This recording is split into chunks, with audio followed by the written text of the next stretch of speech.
Committee, we have 12 deputations that were received this evening, and the clerk's office will read them to you now. The first one that I have is with regards, from Alan Jackson in Highgate. His Worship Darren Caniff and Council, report to the Municipality of Chatham-Kent Natural Heritage Committee of the Whole, subject mapping project for forest cover and natural heritage features. Since this study is going to be relied upon heavily by councillors in their decision regarding the clear-cutting bylaw in Chatham-Kent, i.e. for privately held property, one would think an appropriate metric would be the loss of forest cover on privately held property, something like forest areas excluding PP, FN, CA, PL, and TL. PL being plantings, CA, the Lower Thames Conservation Authority, and TL being the transferred lands. This way, Council can spend less critical time thinking and start to see the trees and the forest. Considering the Lower Thames Valley Conservation Authority is a multi-judicial body, i.e. not Chatham-Kent's sole entity, I think appropriate to exclude lands managed by the Lower Thames Valley Conservation Authority in the calculation. If ownership of property and its plantation efforts is transferred to a provincial body, i.e. Clear Creek, why include such lands in the calculation about forest within the jurisdiction of CK? Also, since the 2014 NHIS states, the removal of mature natural heritage features from the landscape removes decades and sometimes centuries of ecological functioning and complex bio and interactions. This complex function cannot be replaced by simply planting seedlings. We should exclude reforesting efforts. Alan Jackson, Highgate. The next deputation is from John Sarapinkis. Just wondering, you promised the property owners, the only constituents that will be affected by a heritage strategy, we would have a voice and be involved in the process. What's going on?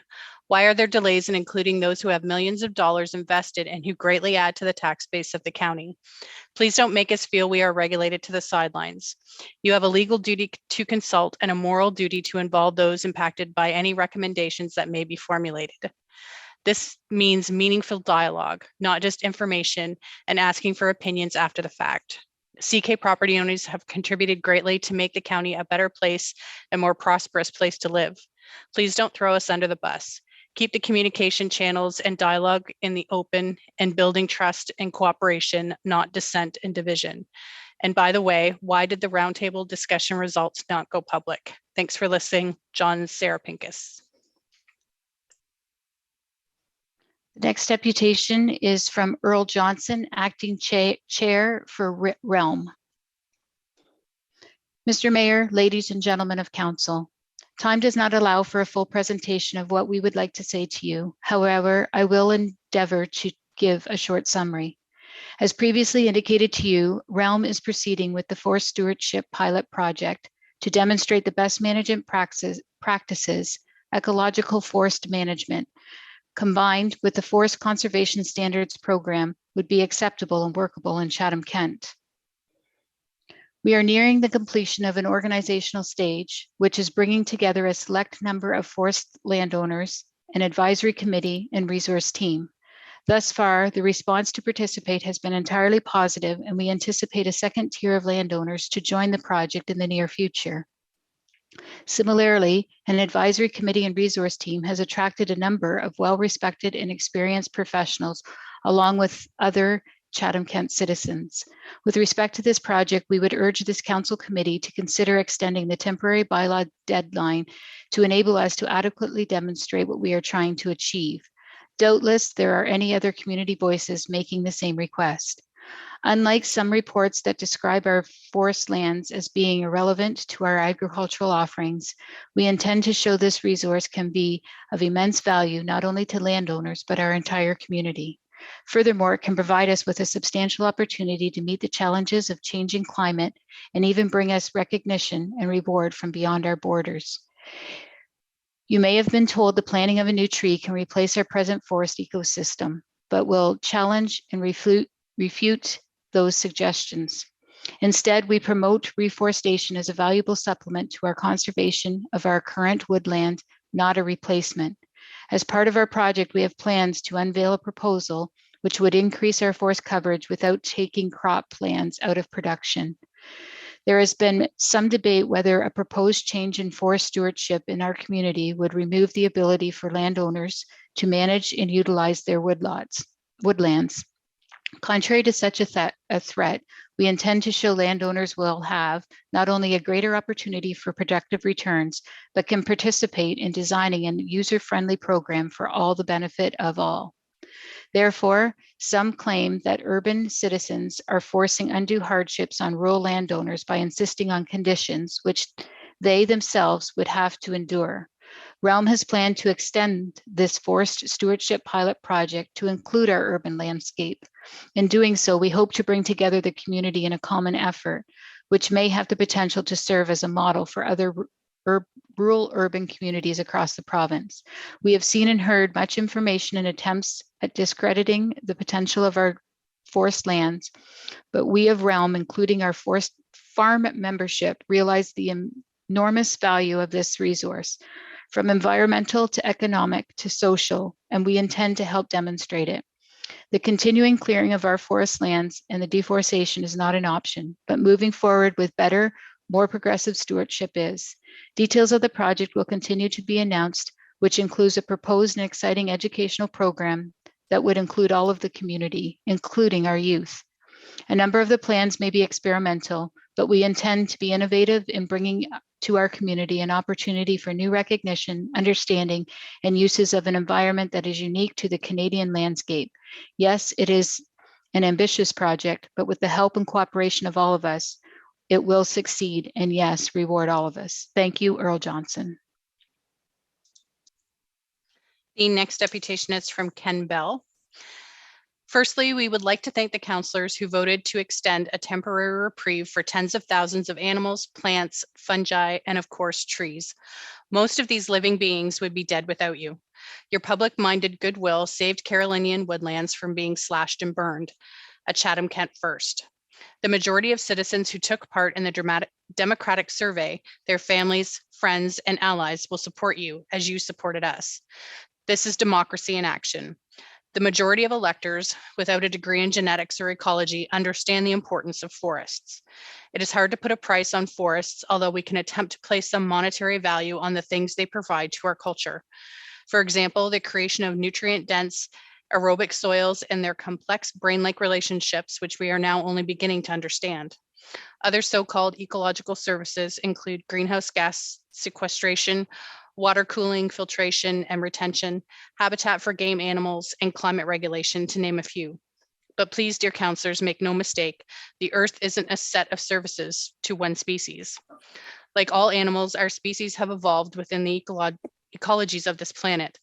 The more we degrade those ecologies, the more alien the world becomes to us. The notion that our culture can thrive or even survive without its supporting ecosystems is a fever dream fantasy with an ecological overshoot bubble, an unsustainable bubble, convenient to many, but profitable to a few. Over the years, we have heard from the land rights extremists the phrase, no expropriation without compensation. It's a catchy phrase, I'll admit, but what exactly do they mean by expropriation? Certainly no one in this municipality is considering forcing the sale of forests. Claiming that regulating the site alteration of significant woodlands is akin to expropriation would be like casting our provincial speed limits as grand theft auto. As to compensation, would it be rational to consider paying people not to speed or compensating households who mow their lawns with an hourly wage? No, it seems that folded within this catchy catchphrase is the message that a potential loss of some potential value that destroyed forests might incur on some hypothetical individual should result in a wealth transfer from the majority of urban ratepayers to a minority of the title holders privileged with Carolinian forests for the rest of time. Simply put, a standing forest costs no one, but it can be profitable when threatened, and that we need to maintain a relative scarcity of private forests to retain their market value. Another ongoing misconception perpetuates a false dichotomy between conservation and tree planting. This either-or illusion is characterized through the oxymoron of natural heritage implementation, as if we could create heritage. More recently, the infantile threat from privileged agribusiness managers that if we protect the remaining forests, they will never plant another tree. Ridiculous. In light of this slow catastrophe of climate change and in the present mass extinction, we can't afford diverse nations of forest versus tree plantations. We can and must do both. With that, we congratulate the work of the LTCVA and individuals who've taken upon themselves the task of beginning restoration projects that will take at least a century, and those with the foresight to conserve the forests in their temporary charge.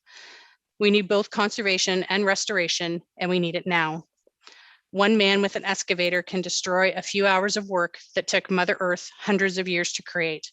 One man with a pen can set the world ablaze. One counselor can save these forests. We are in the 21st century at a level of consciousness where when people lead, the leaders will follow. Our example must begin with understanding and conserving what we have. Thank you for your consideration, Ken Bell. The next deputation is from Jim Brackett. I would like to take the time to thank all stakeholders involved for their time, efforts, and thoughts with regards to the April tree cutting moratorium put to this point and in the future. I recognize that our mayor, councilors, and staff are working hard to resolve this difficult issue. Thank you to all, Jim Brackett.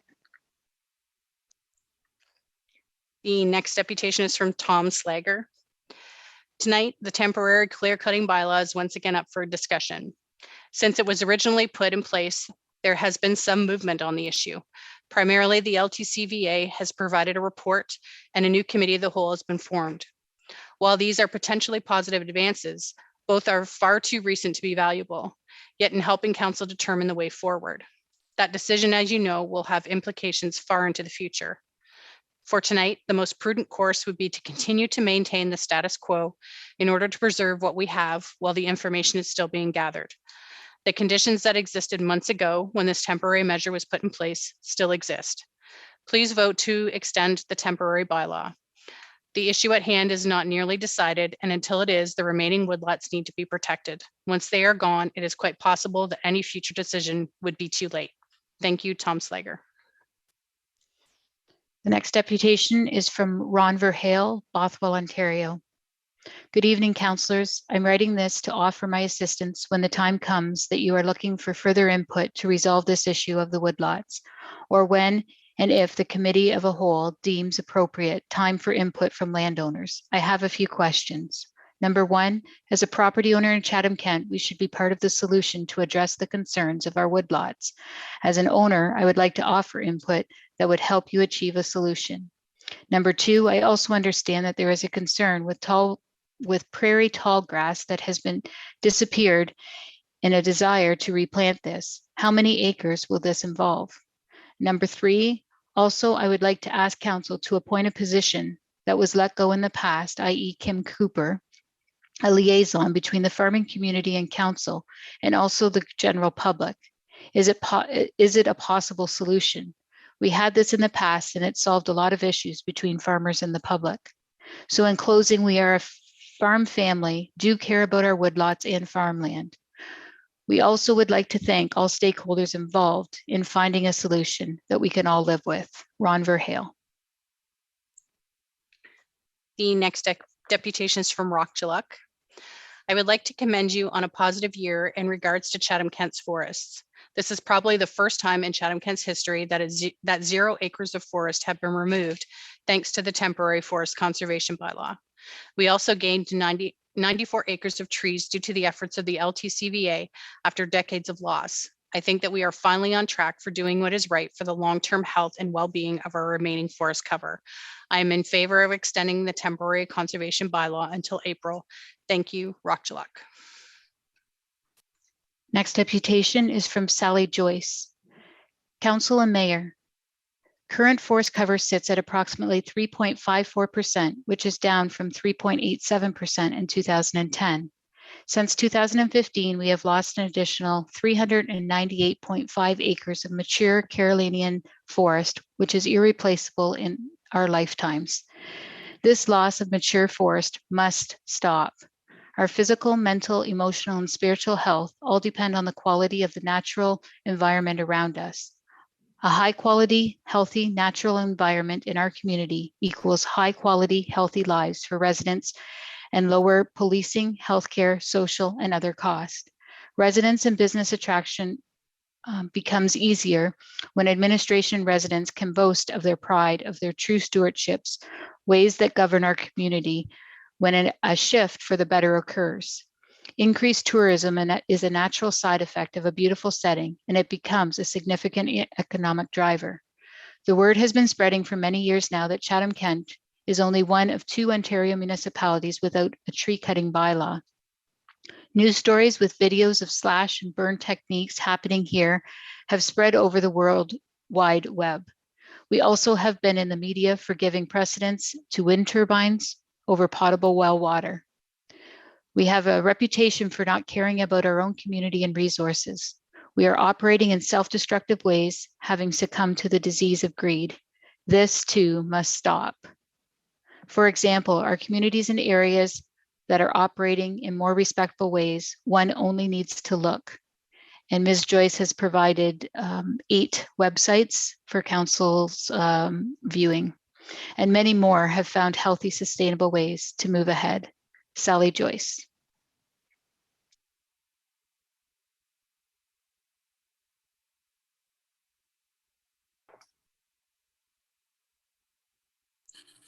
The next deputation is from Denise Shepard. Tonight, you will be presented with the recommendation that the temporary clear-cutting bylaw that had been amended to expire on December 14th, 2021, be extended to expire on April 30th, 2022. What is the good news story is that during the temporary bylaw, we have had 0% of loss of woodlands. The forest clearing season is beginning amid record farm incomes. Now is not the time to end the temporary forest conservation bylaw. Legislation is what has worked in this trial period. It has proven itself, and I'm asking that you vote to pass the extension being presented this evening. This is the time to celebrate your actions, have protected lands within the Ontario's Carolinian Zone, the province's most diverse and most threatened ecological region. It is time now, more than ever in our natural history, that these areas are protected. Reports from the Lower Thames Valley Conservation Authority to review statistics on the natural heritage cover in Chatham-Kent are revealing that since 2015, Chatham-Kent has lost an additional 398.5 acres of mature Carolinian forest, which is irreplaceable in our lifetimes. What the report shows is numbers and charts, and many of the people in this committee relate deeply to numbers and their meaning. But what I wish would have been shown is that you could actually see satellite map of perhaps as an example, Ward 2 and Ward 3, with the mapping of forest cover of March 2020 used in the study, overlaid with the same satellite picture of 2015. What would have been clear in this visual is the removal of green color from these boards. What is missing from that visual is the loss of species diversity, insect and wildlife habitat, climate moderation, soil control, watershed stabilization, recreational value, increased cost of coyote and deer populations in urban areas, and lost timber production revenue. We must keep the focus on what we have. Since the temporary bylaw of April 26, 2021, we have lost 0% coverage and gained a step towards preservation to ensure Chatham-Kent is working towards goals set in the CK 2035 for environmental stability. To keep Chatham-Kent's unique diversity, it is important to keep the work of the Natural Heritage Committee of the Whole going forward with a time extension for their work to continue. Councillor Hall states environmental sustainability is a priority for this term of council, and this is an opportunity for you to engage in work and create policies that will be meaningful and long-lasting for future generations. As this committee's role is to give direction to administration and make recommendations to council, please be sure to recognize that your time and work is valued and appreciated. With respect, Denise Shepard. Next deputation is from Gary Eagleson, Ridgetown. Honorable Mayor and Council, As Council considers the controversial issue of a possible woodlot protection bylaw, it would seem beneficial for councillors to clearly understand the basis for comments supporting each side of this very difficult but important decision. One particular comment that frequently appears is that Council should ensure that those who are most affected by the outcome of this process should have their voices heard. This certainly is a valid comment and should be applied. This is, however, a deficiency in this comment is that likely creating significant confusion within the resilient conversation. The germane question that is not clarified in this request is who exactly are those that would be most affected. Without this clarification, how can one continue the conversation? It is obvious for anyone who has studied the potential bylaw proposal, this would not include the responsible landowners in Chatham-Kent who presently own woodlots. The only restriction that they would encounter with the bylaw is that they could not clear cut their woodlot, and if they wanted to log it, it would have to be done using the advice of a registered forester. This only makes common economic sense. Not only do the diversity their farm income, but are likely exempt from the property taxes on the woodlot. They also are contributing to the future of the agricultural industry in Chatham-Kent, which according to warnings from respected sources, such as the Ontario Federation of Agriculture and OMAFRA, will very likely experience serious environmental challenges in the near future. Therefore, it should be obvious that this is not the group referenced in this request. Perhaps in their comment, they are astutely referring to the huge number of farmers across Canada who have experienced climate change-induced agricultural devastation over the last several months. It was reported that 650,000 farm animals died from the summer's heat over the last several months. Over the summer's heat wave in BC alone. This is piled up on top of the vast destruction of crops, including not just fruit, but the fruit trees as well. More recently, the atomic river impacted on BC resulted in additional thousands of farm animals drowning, including prized dairy cattle and young calves who are most susceptible in the rising water. Late summer in Manitoba, beef farmers sold their cattle for a fraction of their normal market value before they died of thirst due to the drought. It was reported that one large section of central Manitoba may never be used for agriculture again. The farmers have simply given up. Obviously, these farmers are not present for any direct input to Council's deliberations regarding the bylaw issue. However, the humbling experience of seeing grown men and women who are, or perhaps in many cases who were, farmers weeping on national television should be considered as sufficient input to qualify as possibly for the most affected. The remaining group that is perhaps being referenced as most effective because they certainly would be impacted at the larger corporate farms in Chatham-Kent. This group consists of relatively few, but large operations that frequently are involved in the investment entities that in their own internet platform claim to focus on optimizing the farmland.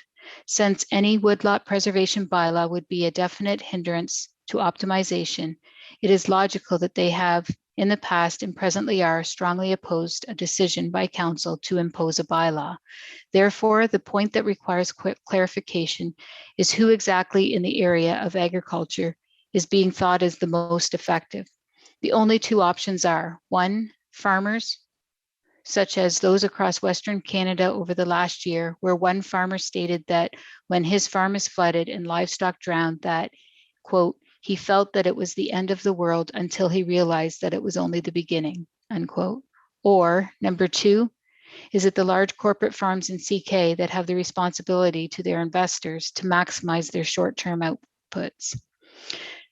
At day's end, the entire heated controversy regarding whether or not the citizens of CK should attempt to preserve the last fragment of 3.5% of our once abundant tree canopy says far more about humanity than it does about any one council or individual. Gary Eagleson, Ridgetown.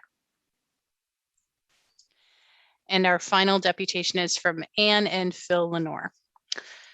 While we would like to commend the councillors that have voted for a moratorium on clear-cutting forests in Chatham-Kent, we are disappointed that the vote on continuing the moratorium or creating a new permanent bylaw has been brought forward by almost a month.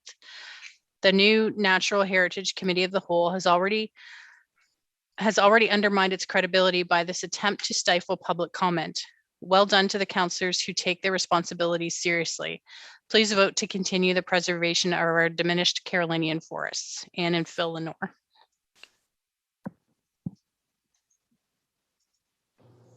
Thank you very much, Meredith and Judy, for going through those, and thanks to the residents for sending in your deputations for this evening.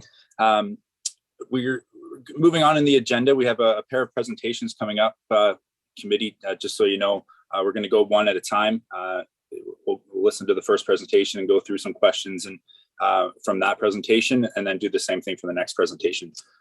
So moving to item number 7, Conservation Authority's Land Stewardship Programs 2014 to present. I'm going to pass it over to Bruce McAllister, General Manager of Community Development, for some introductions. Thank you. Thank you, Mr. Chair.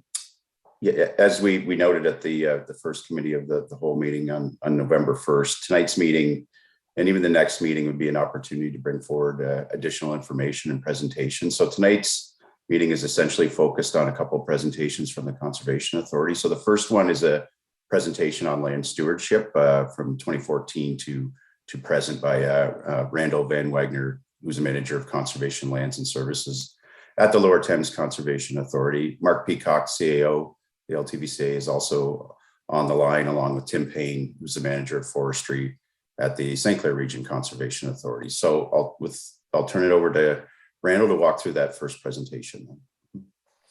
Thank you, Bruce, and thank you, Councillor Hall.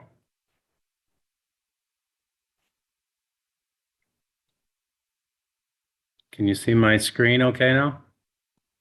I can see it, Randall. Yep.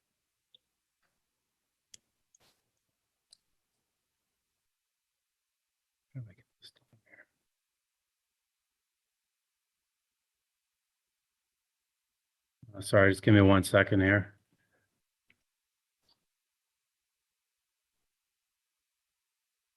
There we go. Still good? Yeah, I can see it. It's not totally full screen. I can still see your slides on the side, but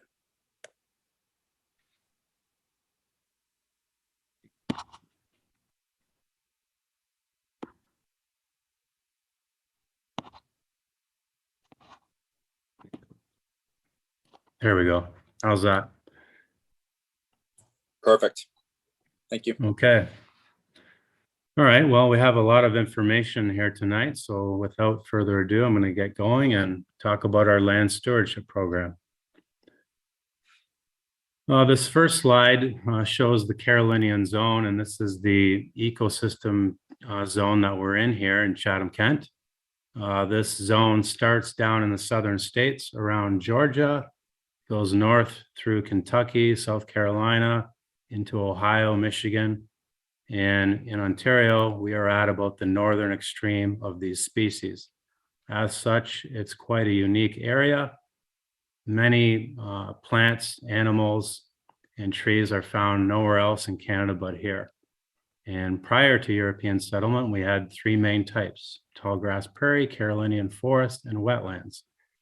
And it is the Conservation Authority's goal to restore these ecosystems, assist farmers and landowners with technical and financial support, and provide the most current science and research to our landowners, and use that research to position ourselves as leaders in habitat restoration. And as such, our programs are geared towards achieving this goal. In my department, we have many different facets of land stewardship: species at risk, wetlands, our agricultural programs, tallgrass prairies, tree planting, of course, and also the educational component. So first off is our species at risk program. I'm quite happy about this program. This came to us through DFO, the Department of Fisheries and Oceans, back in 2016. as a pilot project.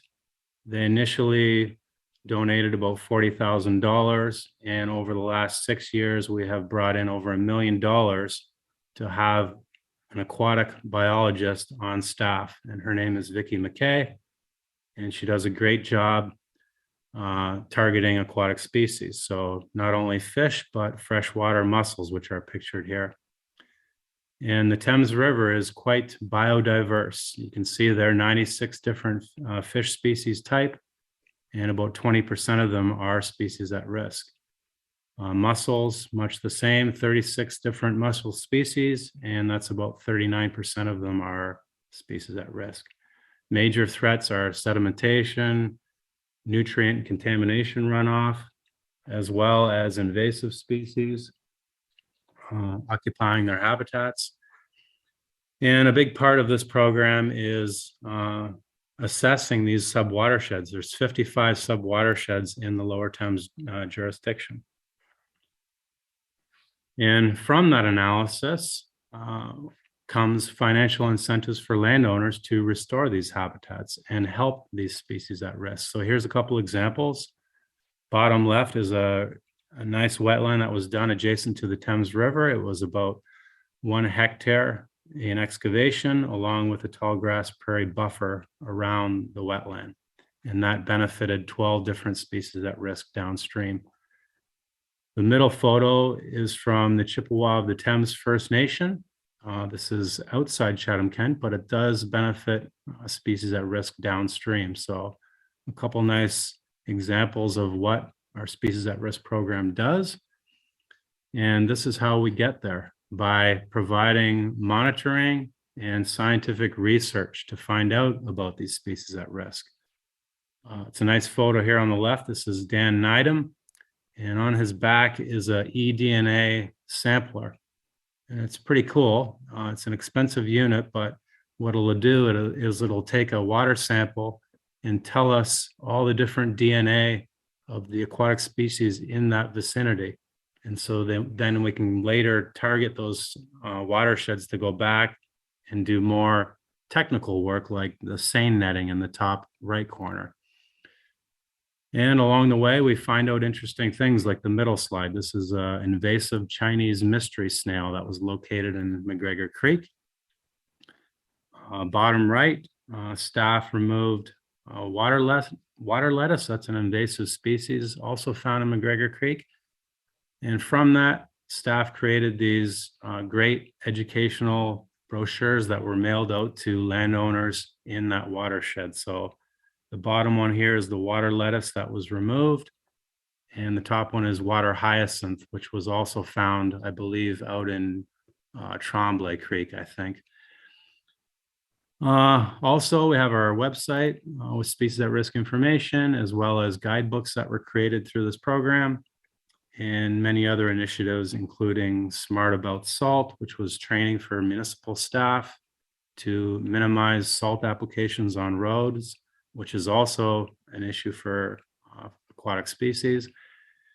And I should mention Councillor Sakachi made a motion for species at risk signage along roadways. We are working with Chatham-Kent on that as well. This is an interesting avenue we're taking. It's the first time we've done this. This is bioacoustic monitoring.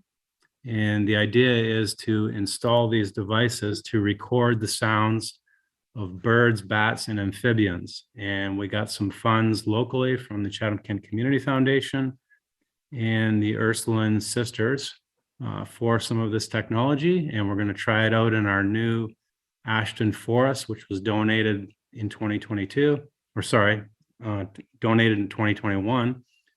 And the idea here is, again, science and research. We don't know a lot about bat species and amphibians. And so these have a capability of recording at night, and we can learn what species are there, and then later on apply for funding to actually do restoration work for these species. So that's pretty exciting stuff coming up. Not a day goes by without reading about climate change. Last week, Abbotsford, BC, everyone I'm sure read the news, very similar area to Chatham-Kent. a lot of diked farms that were completely flooded out. And then locally here we have Wheatley Provincial Park. That's quite a photo there showing how the shoreline was eroded a couple of years ago. And I put that up there because, you know, obviously this is in everyone's forefront, and one way to mitigate climate change and flooding is by putting in wetlands. Not only do wetlands provide habitat, but they also have a way of holding water and providing more water hold. And with that, I want to take a minute to show you this quick video.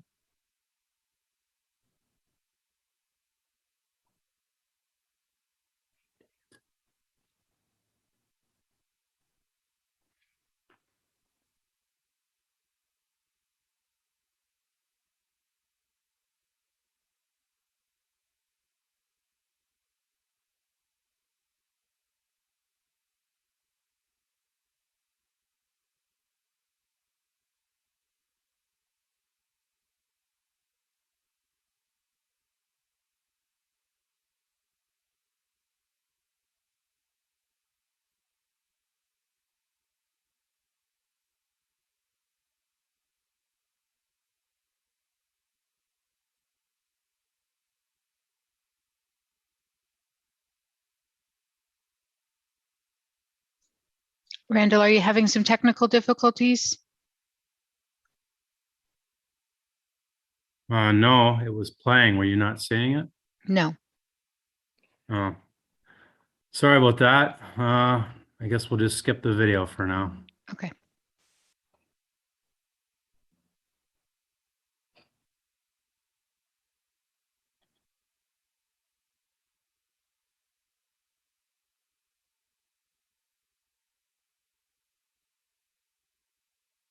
Okay. Can you see that slide, the wetland restorations? Yes, we can.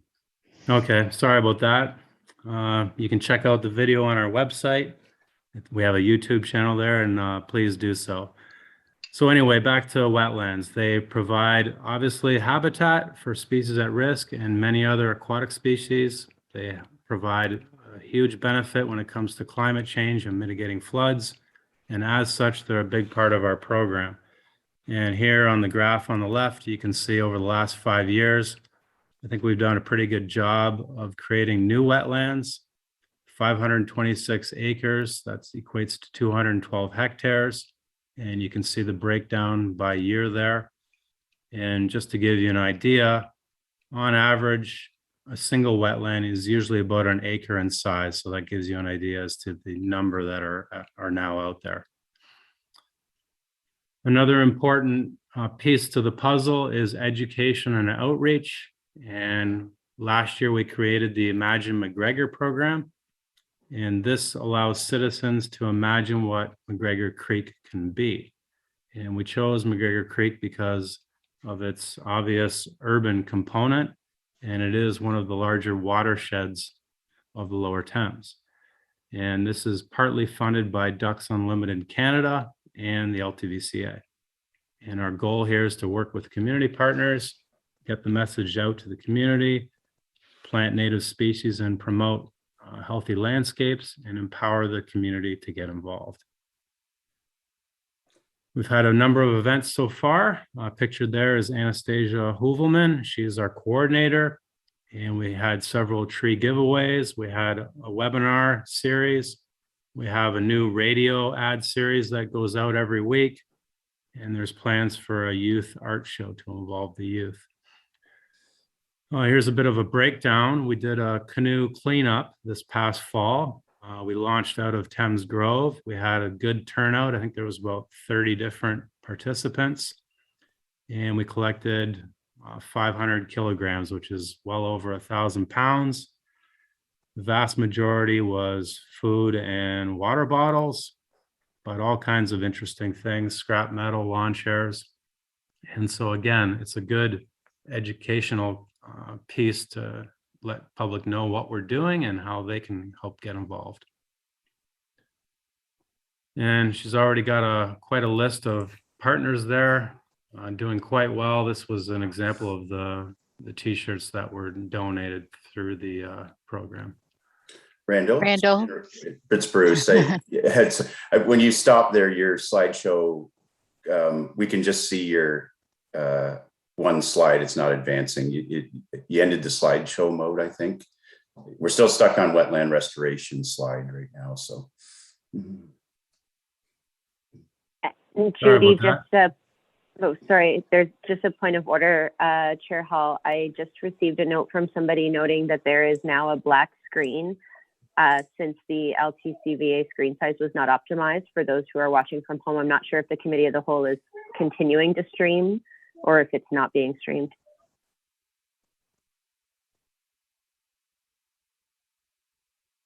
Thank Okay, you. just give me a second here.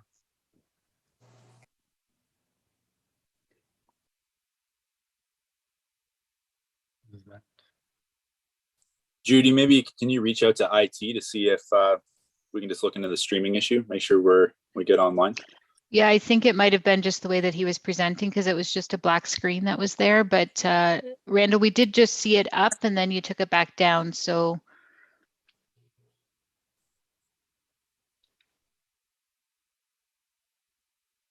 I will reach out to IT though, just to make sure it's okay on their end. Thank you. Sorry about that. I'm trying to work on it here.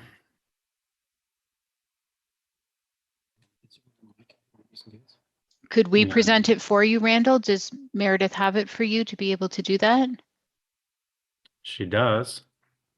We can do that for you. Just give us a second here. And then if you just want to say next slide, and we're happy to move that along for you if that's helpful. Okay, that could work. Thank you. Maximize your screen. Yeah. And IT has just confirmed that our live stream is good. So we'll get that up for you.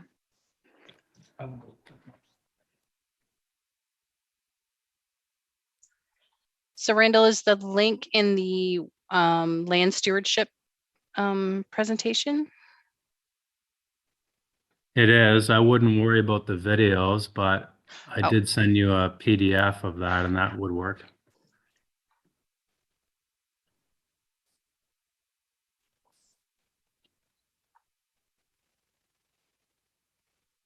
Yeah, sorry, my computer is froze up on me here. We're working on it. Just bear with us.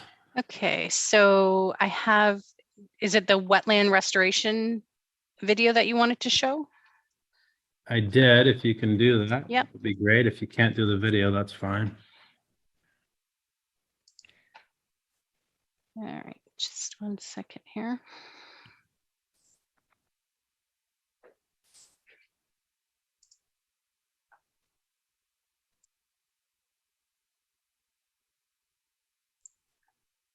Okay, so I'll play this video.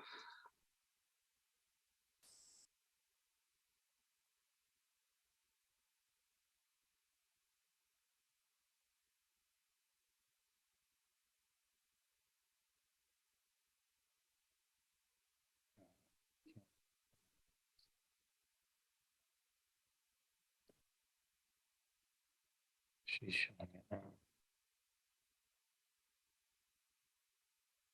Meredith, there's no sound on the video on our end. It might be because you're muted.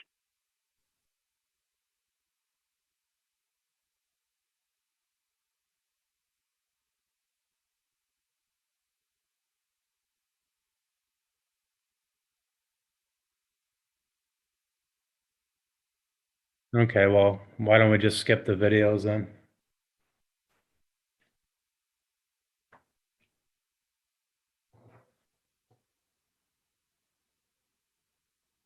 Okay, well, why don't we just skip the videos then?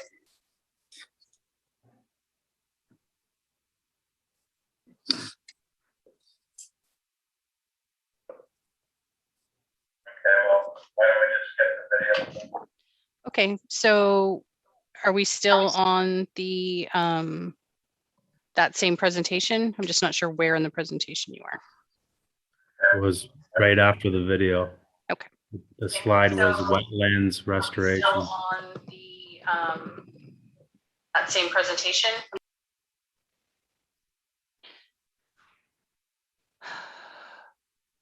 Ew.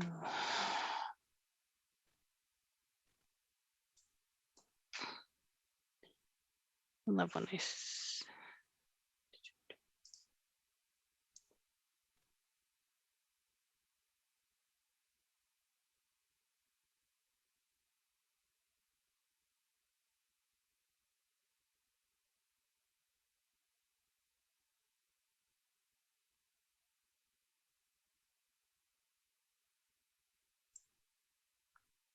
Yep, that's good.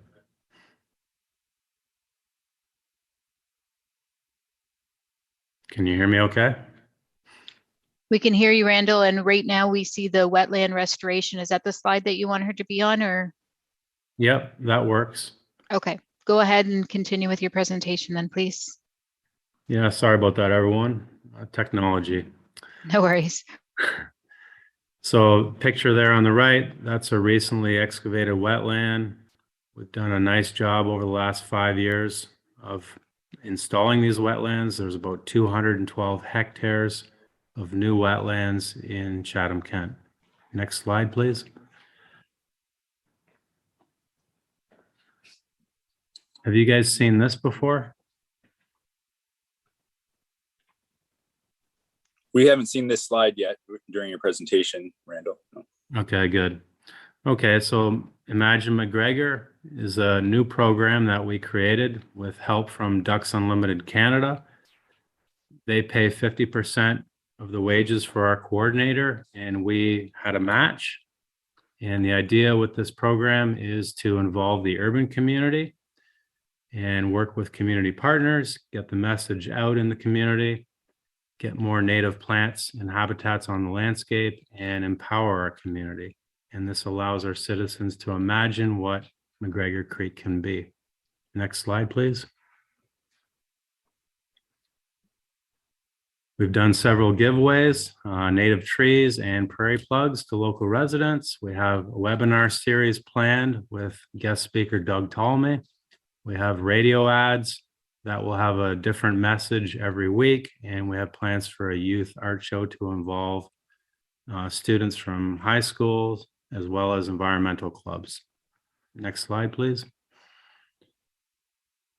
In this September, we had a canoe cleanup of the Thames River, and we collected over 500 kilograms of waste, which is over 1,000 pounds. And there's the breakdown on the left, mainly food and beverage bottles and plastic and a myriad of other interesting items. And again, it's to raise awareness to the community as to the importance of our watersheds.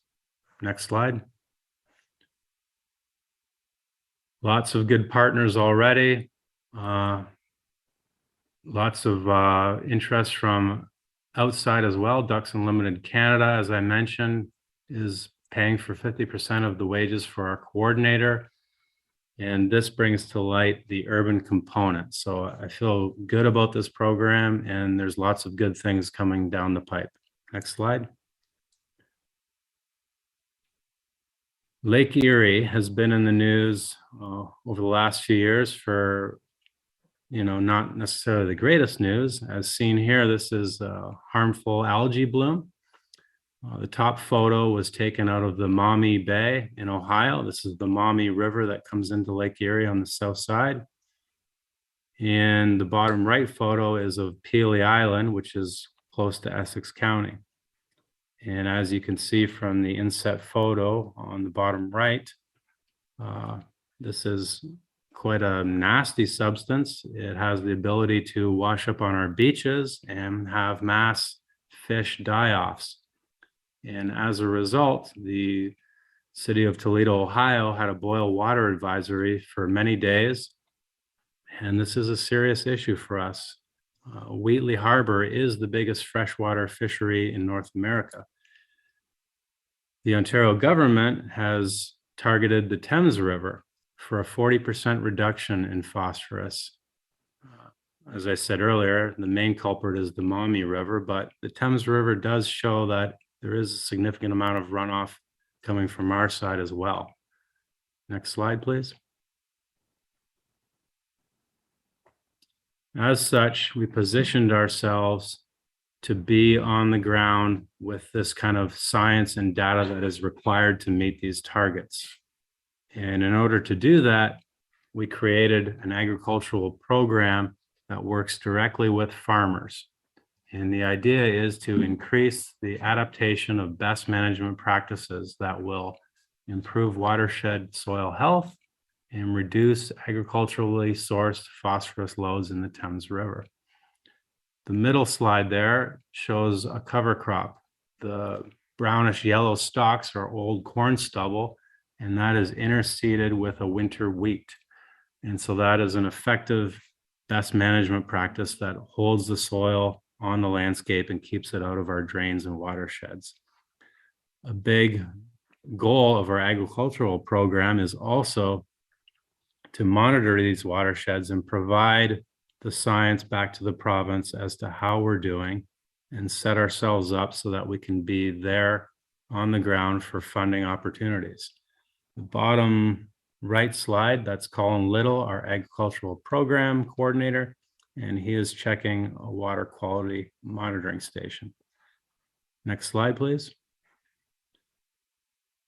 And some great numbers from Colin and his department. The map there shows the Jeanette's Creek watershed. Starts quite closely to Lake Erie, but it actually flows north towards the Thames River. That's the blue area. The green one is McGregor Creek. And these are the two targeted watersheds that our agricultural program is looking into monitoring and providing financial assistance. And those are our objectives right here: provide financial and technical support to farmers so that they can put these best management practices on their land. And then the bottom photo shows an example of water samples that were taken.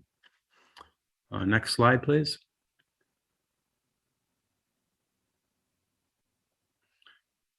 And this is what funding is available to farm producers. Cover crops, 4R nutrient stewardship management. What the 4R program is, it helps farmers properly apply chemicals and fertilizers at the right rate, right time, right source, and right place. And so really it's an economic benefit because you're not spraying the whole field, you're just spraying the areas that need to be sprayed. So not only is it cost effective, but less impact on the environment. So that's a great program. We also have alternative phosphorus application practices.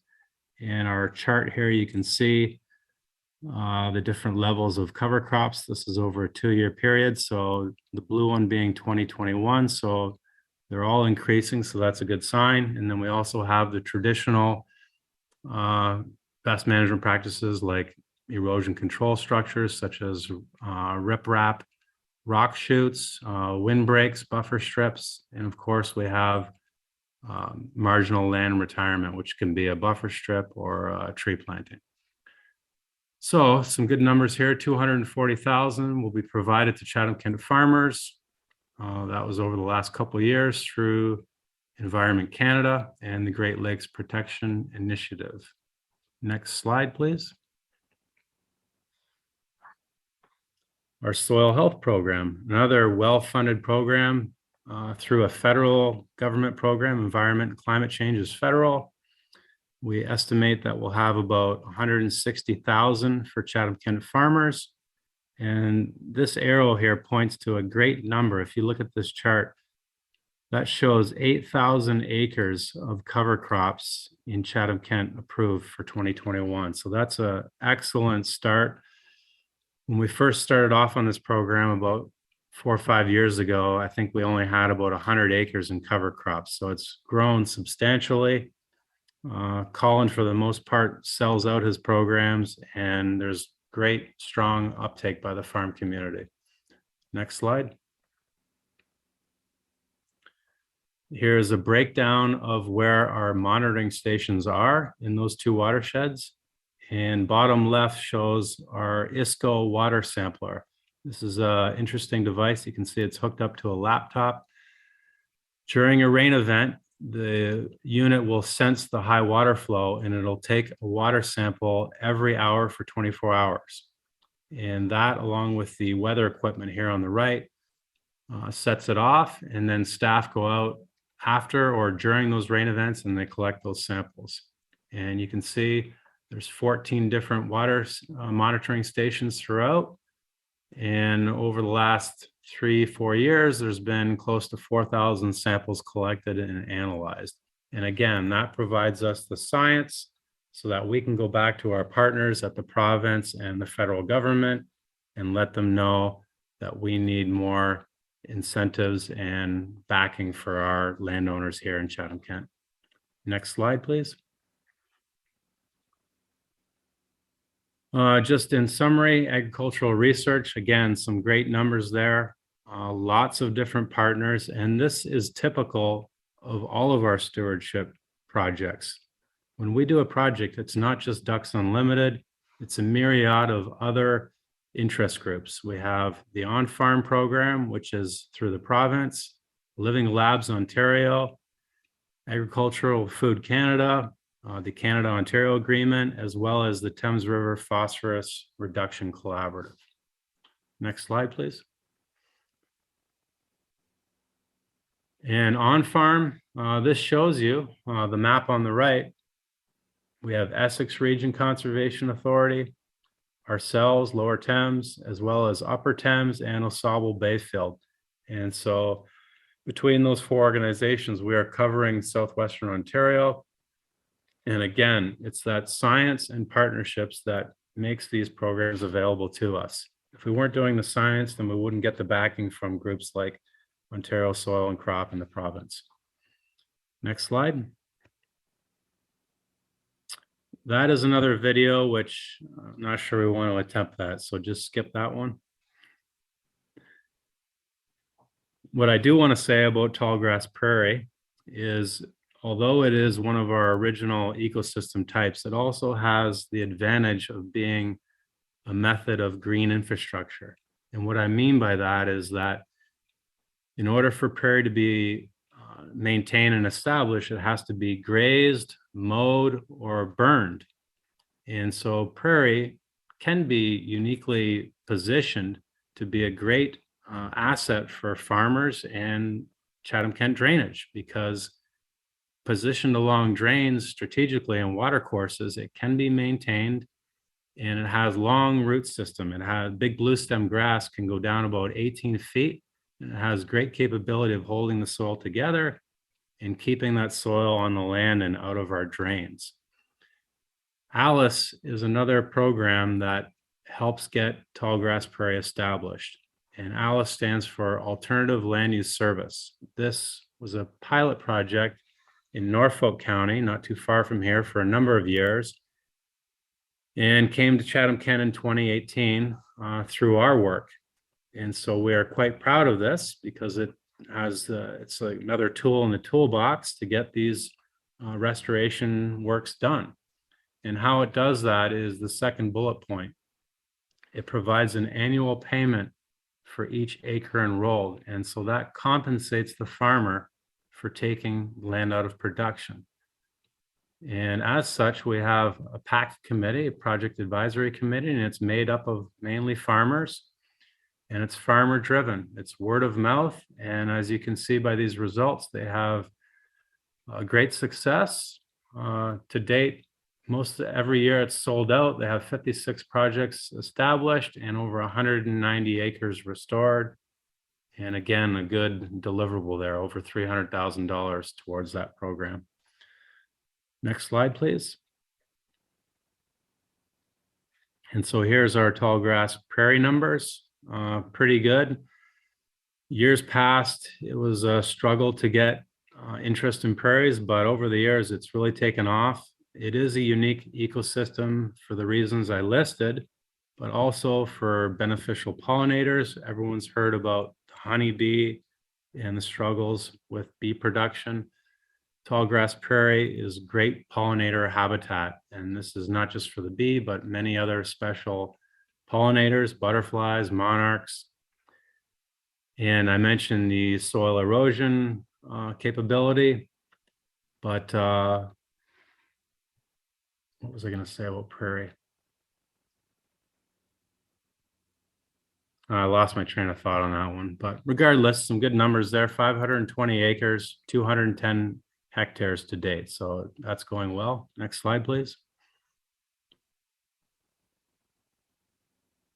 Trees and reforestation. I know this is the one that everyone's been looking to. Lower Thames has always had a good tree planting program, but we have ramped up over the years, and this chart explains that. Close to 500,000 seedlings over the last 5 years. That equates to 900 acres or 366 hectares. And also we put in here potted large stock. We do plant a number of large individual trees along roadways, parks, and public lands. But the seedlings, they are, for the most part, Carolinian species that I mentioned earlier. They are adapted to this area, and the species in this area are adapted to them, so it makes sense to plant those.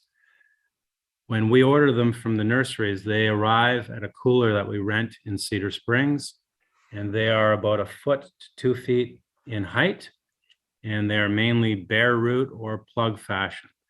And for the most part, these are machine planted behind a tractor. So these are plantations. They by no means make up for existing forests. These take a number of years to establish, probably around 15 to 20 years before they even show up on aerial photography. So just a note on that. Next slide, please. Here's an overview of stewardship projects from the last 3 years, and you can see that there's quite a good spread across Chatham-Kent. Looks like the main focus is South Kent, so lots of interest there. Next slide. Here's a breakdown of the financials. Pretty good, for the most part, over $1 million brought in each year. That's through a wide variety of partners, locally, provincially, and federally, and landowner contributions as well. And so over that, I guess that's a 7-year spread of about $10 million. So quite a good job that staff has done. Next slide, please.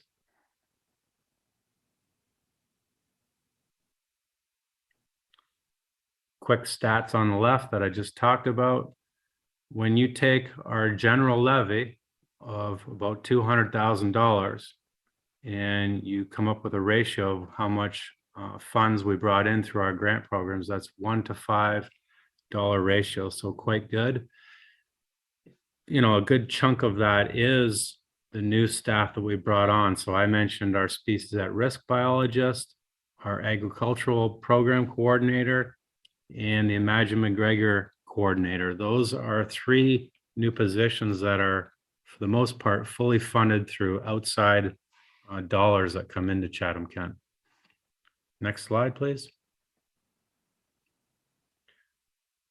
Conservation lands. I'm quite proud of this. This spreadsheet shows over the last 10 years, we've had 11 new conservation areas donated in Chatham-Kent. And that equates to about 500 hectares of land. And it's quite amazing. And when I look at that list, I know for a fact that the good majority of those landowners started with a stewardship project, meaning they came to us, we went out to the site, we planted a number of trees or prairie or wetlands. And over the years, a relationship developed, and ultimately they donated land. So quite a nice contribution, most likely worth around $9 million in value. And that picture there is of a unique plant called a compass plant that is found at our Kennesari tallgrass prairie. Next slide, please. I mentioned the importance of education and outreach. This year we held a cultivating conservation tour. This was well attended in September. It was a self-guided tour where we had staff at each site, and visitors could go to 4 different sites and see examples of different tallgrass prairie restoration, wetlands, tree planting, some agricultural BMPs, and the tour ended at the Red Barn Brewery, who we are partnering with on some own restoration at the brewery as well. So that was a great event, and we look forward to doing more tours like that in the future. Next slide, please. Now I've got some quick photos. This was a restoration project out at Mitchell's Bay in 2015. We restored the wetland, removed the invasive Phragmites, worked with Ontario Nativescape and planted tall grass prairie. And then we worked with Chatham-Kent Trails Council to put in a trail for public use. Next slide. Nice pic of a happy group of tree planters out at the Delaware First Nation in 2016. Union Gas has been great to the Conservation Authority over the years, donating well over $100,000 to projects like these. Next slide. This was one of the properties that ended up getting donated. This is Steve Mislick talking about his project in South Kent. Next slide. TD Bank has always been good. They have their own TD Tree Days event, and so we work closely with them every year, planting for the most part in public places. Next slide. Through the Natural Heritage Implementation Strategy, several recommendations were made, and one of them was an annual award. And as such, we had this cool piece of elm carved by local chainsaw artist Robin Winzowski out of Highgate. He carved this up for us. Next slide. And we give this award out each year to individuals in the community and organizations that have shown leadership in environmental issues. So on the right, we have John from Enbridge. Top left, Andrew McLeod and Gary Rogers. And the bottom, there's Greg Van Every, our coordinator, with Councillor Brock McGregor. Next slide, please. In conclusion, the conservation authorities in Chatham-Kent provide significant stewardship services to the citizens of Chatham-Kent. Projects are completed with landowners and businesses, ensuring that the community understands and values conservation efforts. Significant funding is obtained through grants and donations for conservation, wisely using the seed money from the municipality of Chatham-Kent to carry out this work. Research, partnering with universities and different levels of government ensures that best practices are employed to get the best results. And finally, communications through many means, including events, tours, webinars, radio ads, and videos, remains an important part of addressing the environmental issues of the municipality of Chatham-Kent. Next slide. That is it for me. Not sure if you want to open it up now for questions or. Yeah, thank you very much for the presentation, Randall. I think we'll open up to questions directly for you right now. But thank you very much for the presentation, and we'll start things off with Councillor McGrail and Council or Committee. Just make sure you just raise your hand so I can see it on the list here. But we'll start with Councillor McGrail. Thank you, Councillor Hall. Randall, I just have a couple questions.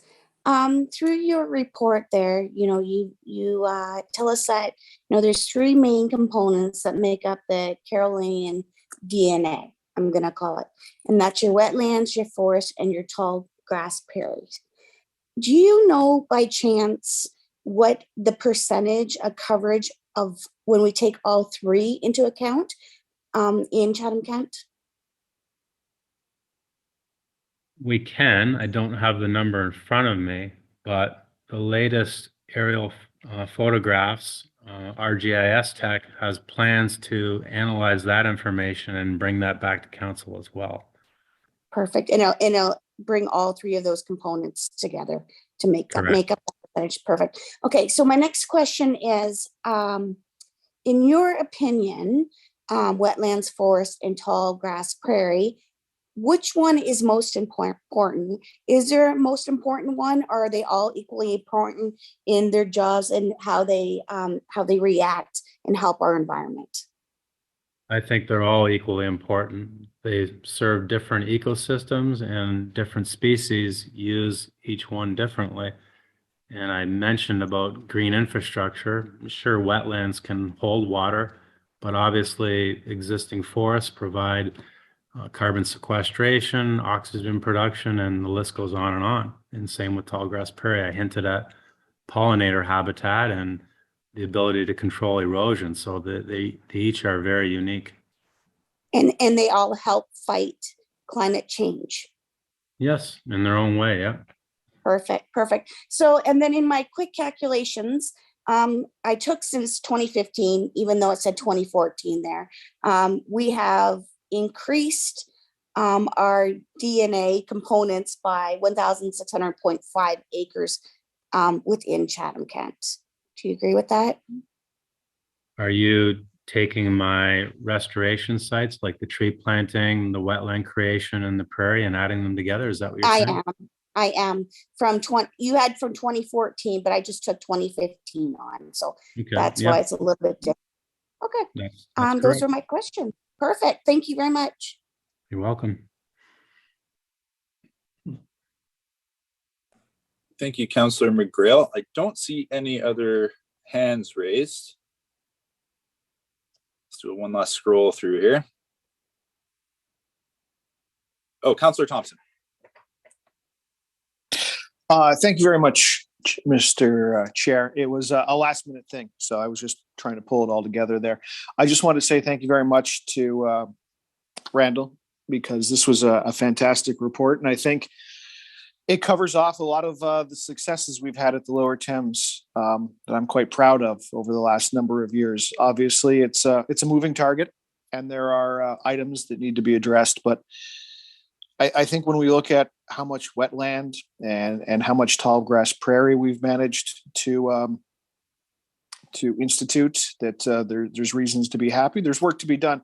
I was curious, Randall, we talk about 15, 20 years for trees to become a forest. How many years does it take for a wetland project or a tall grass prairie project to mature into what it's going to be? It depends on the site. At our tour last September there, we went to a tall grass prairie that was planted in the spring, and it already was flowering. That was quite something to see. Usually it takes at least 2 or 3 years for prairie to fully establish. Wetlands, it's amazing to see waterfowl immediately move in. Animals and frogs and amphibians find the wetlands quite fast, but they too take a number of years to fully establish and vegetate. So I would guess prairie and wetlands, probably about 5 years to mature. Excellent. Clearly, one thing in your report was the importance of stewardship and finding partners. Are we at the Lower Thames at a capacity where we couldn't take on more partners and do more stewardship work? No, we would always welcome partnerships, especially if they're going to contribute and provide some guidance and support. It's always welcomed. And to that point, partnerships, I mean, with landowners, right? We always have more capacity and more space to bring on more landowners that are interested, right? Well, for sure. It starts with the landowner, but our staff is very passionate about what they do. And it's always a matter of more and more. So there's certainly interest there. Excellent. Thank you very much, because I think that's an important aspect to remember as we move forward, that stewardship is working, but how do we encourage more? And we can always encourage more. And as we continue these discussions, I think a lot of that, some of that focus should be on how do we encourage more partnerships? How do we encourage more landowners to take part? And how do we continue to grow that in a positive manner? So thank you very much for the report. I really appreciate it. Will it be posted? Maybe this is a question for our staff. Is this going to be posted online? Will we be able to send this out to the people that are interested?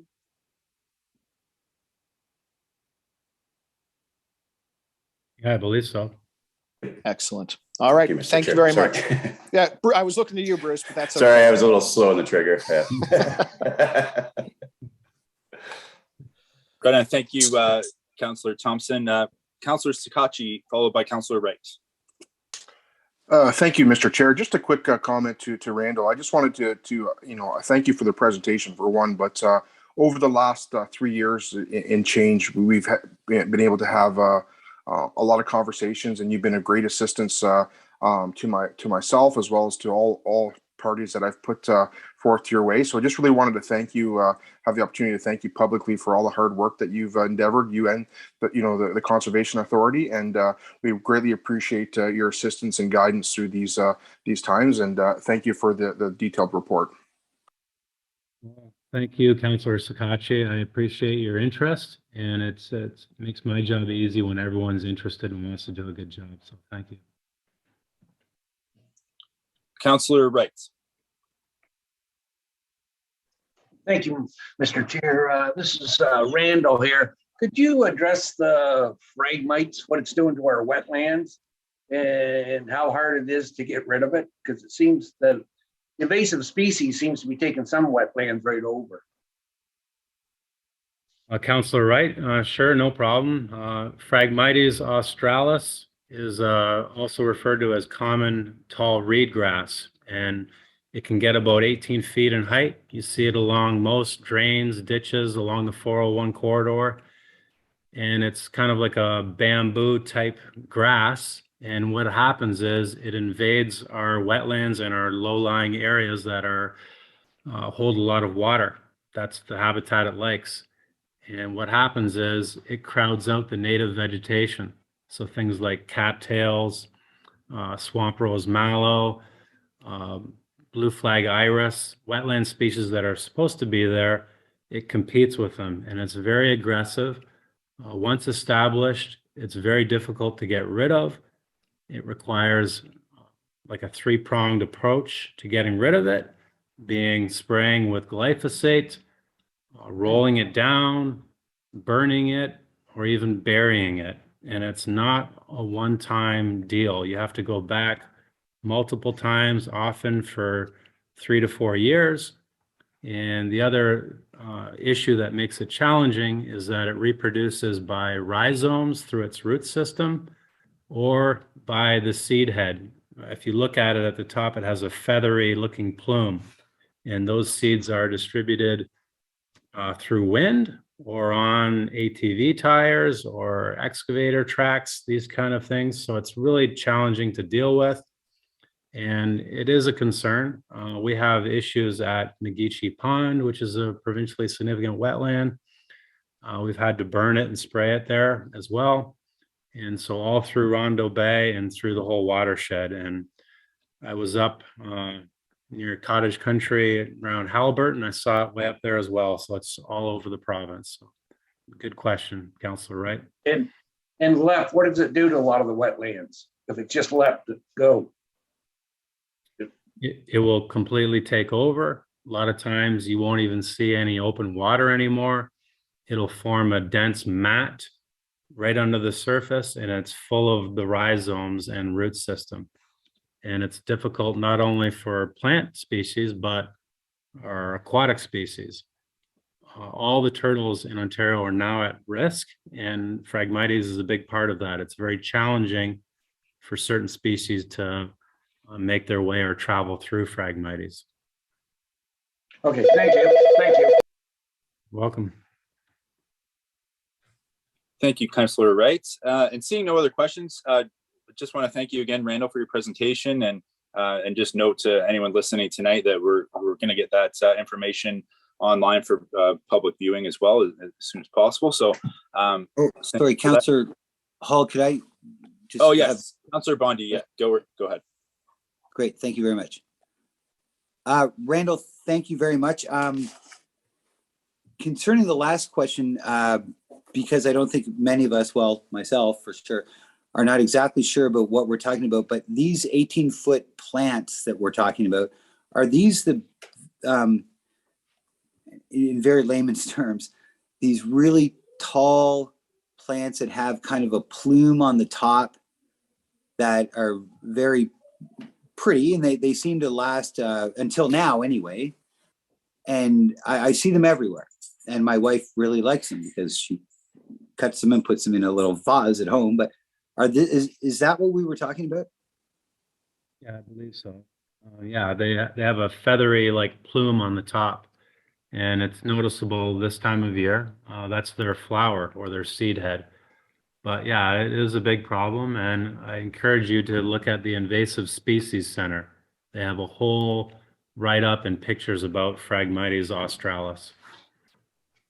Yeah, thank you, because they are everywhere. Once we noticed how pretty they were, but not quite, helpful.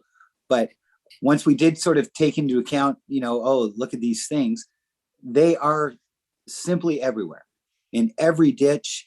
They're even beside some homes in Chatham, like in the city. I think grown for ornamental reasons, but once you do kind of get a grasp of what these things are, they are everywhere. So thank you for clarifying that. And one just further question, because a lot of what you said, I think, is very interesting. I'm very interested in all this stuff. I think it's great information, and I think many, many others are. So my question is, can the public visit the office on Kemp Street, come in, get some literature, get some information about everything that you do? Councillor Bonnie, yes, they can. They can either email me to set up an appointment, or they can come in. Right now we have the door locked for COVID reasons, but they can ring the doorbell, and we have many brochures and educational pamphlets right at the front door, so that's not a problem. Well, great, and I encourage people to do it, because I know there's a lot of great information out there, and a lot of stuff that people don't know what's happening. So that's great that the public is able to come in and gather more information. So thank you very much, Randall, and thank you for everything you do. And it was great to see you at what is Mr. Eagleson's reserve called? Mulberry Meadows. All right. Yes. Yeah, that was a great tour. And again, I encourage other people to see that, because that's again a very educational experience for everybody. So thank you very much for all you do. Thank you. Thank you very much. Thank you, Councillor Bondi, and thanks again, Randall. We're going to move on to the next presentation. So item number 8, mapping project of forest cover and natural heritage features. I'm going to pass it back over to Bruce McAllister for an introduction for this presentation. Thank you, Mr. Chair. So next up, we have a presentation from Mark Peacock, CAO at the Lower Thames Valley Conservation Authority. I believe Mark also has Neil Pothier with him. He's a GIS technician that has done a lot of the mapping we're about to get a short update on. So Mark's going to walk through an update presentation on the mapping project of forest cover and our natural heritage features that we've talked about in the past, and how that's progressing, and some of the specifics and data that they've currently are presenting in their report. Noting that this is still a draft at this point in time, and there'll be an opportunity for this to, rest with the public for some time, and we'll have it up in a couple weeks, so it can be accessed through a GIS portal as well. But for now, I wanted Mark to kind of run through the results of the mapping and where we're at with things. So with that, Mark, I'll turn it over to you. And do you want Meredith to run the presentation on this one as well? Would that be easier? Mr. Chair, I think that would be the best, given our experience in the last half hour or so. Okay. Thank you. So what I want to do tonight is provide you some background information on how we did the mapping and how this whole thing has come together. And we have some talented people here that have helped with this project. And we are working to ensure that the information we provide you is good information and it's technically sound. Next slide, please.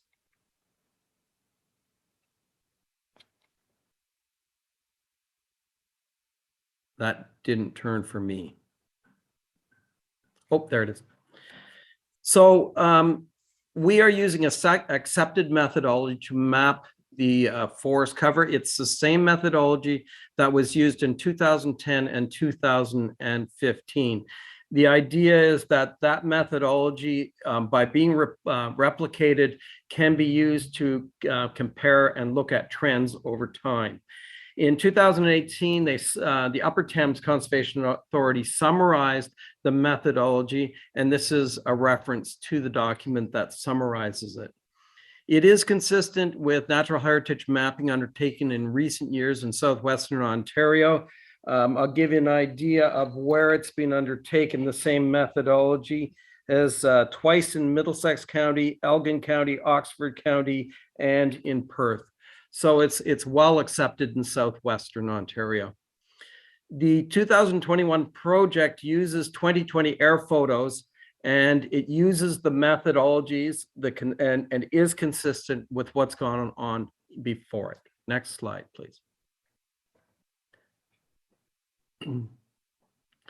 It's really important to note that this is a picture in time, and the air photos were taken in March of 2020, and therefore anything that was removed after March 2020 is not in the air photo and therefore is not being considered. We are trying to be consistent and make sure that we go from air photo to air photo, and we are doing absolutely what has happened as represented at that point in time. So it's a picture in time. Next slide, please. So what did we map? We mapped all forested areas a half a hectare and greater within the municipality. We also have been working on mapping areas 0.2 to 0.5 hectares. And this is because often when you consider forest cover, you do go down to 0.2 hectares with things like bylaws and those types of things. So we want to make sure that we are providing that information. However, anything from the 0.5 to 0.2 is not included in the numbers we're providing, but it is being provided so that the municipality has that if it needs to look at it. And it wasn't done in the past, so in 2015, so we can't use these smaller areas in comparison, but we can provide that information as part of the natural heritage evaluation that we're working on. Next slide.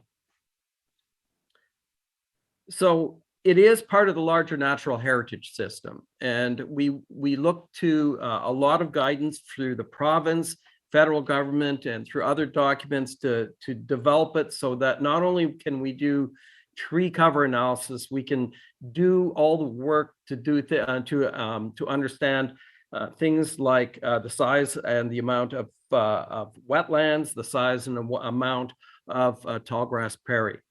What we used was the Southwestern Ontario Ortho Imagery Project data, which is a provincial data collection, very high quality, very much a standard, and therefore it is very, very solid to start the project using that information. We can do a course level evaluation. It allows us to evaluate these sites without doing site visits, but still define the vegetative communities. We're basing the guidelines on local information as well. The Thames Conservation Authority, Upper Thames River Conservation Authority did do the work in that 2000 and I think it's 18 manual that I talked about earlier, make sure that we are doing work that makes sense in a Carolinian area, and also as and that methodology has flown out to the other counties, but it really is making sense on what happens and what we see in our watershed. Next slide. So vegetative communities are the vegetation that forms an ecosystem community. It has to be a half an hectare in area and 30 meters wide to be included. Now, we did look at areas that were 20 to 30, and even and we looked at those when they connected other vegetative communities, but they're not included in the forest covered numbers. They are included in our evaluation because they can be used for other reasons as well. Then we looked also at windbreaks, areas less than 20 meters wide, where there's could be single trees down a corridor or a fence row. But we have looked at that. That is part of the natural heritage system, but it is once again not included in the forest numbers because we're looking at 0.5 hectares and bigger and 30 meters and wider. So just so that you're aware, we are looking at all the vegetation, but we're being consistent with what we did in 2015. Next slide. So what are the vegetative communities that we looked at? Deciduous woodlands, mixed woodlands, and coniferous woodlands. So those types of woodlands, if the plantation was mature, and there's a number of criteria that we use to define it as being mature, it's included. And then we included the swamps that had trees in them, the swamps that would be considered a treed area, deciduous, mixed, conifer, and plantation swamp. So those are the 8 communities that are considered forest cover in Chatham-Kent and in this evaluation. Next, please. So what did we find out? And I'm going to try to walk you through this so you can see where the numbers lead. So the total number of area in Chatham-Kent is 246,045 hectares. That's a little bit different than the original numbers, but we have worked it through so that does not significantly impact the results. What happened was Chatham-Kent got a better layer for showing its area. Most of the difference in size was water or some wetlands that weren't included in either of the evaluations in any of the years. So even though it's a little bit bigger, that number, it did not affect the results. So the forested areas in Chatham-Kent. So what is that? That is all forested areas outside, not including the First Nation. So it is including provincial parks, it's including conservation areas, it's including mature plantations. So what happened to that over the 3 different evaluations? In 2010, there was over 10,000 hectares or 4.28% of the area. In 2015, 4%. And in the latest evaluation, 3.94%. When we take out the provincial parks, so it's all the lands, once again, conservation areas, private lands, it would also include municipally owned property. That changes once again the forest cover. So without provincial parks and First Nations lands, there's 3.87% of the area forested in 2010, down to 3.6 in 2015, and then 3.54 in 2020, or a reduction of 0.06%, or 161 hectares of forest have been removed since 2015.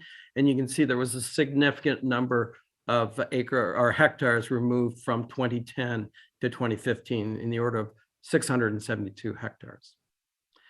Then we throw everything back into the puzzle. So what does it mean regionally if we throw the First Nation back into the total area? You can see the area goes up, and there's 721 hectares of forested land on that First Nation, bringing the total forested area up, and the percentages in 2010 being 4.55%, 4.27% in 2015, and in 2020 down to 4.21%. And that is to give you more of a regional analysis, including everything. So those are the numbers we found through the analysis. Next slide, please.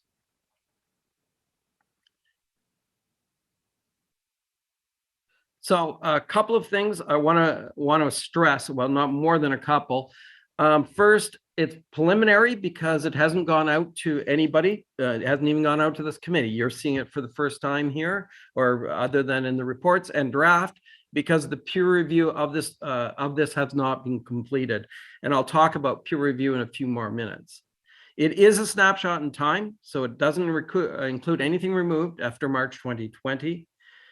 There is a little bit of change in Chatham-Kent, but the new data is consistent with the old data with regards to forest, and therefore that does not bring error into the analysis.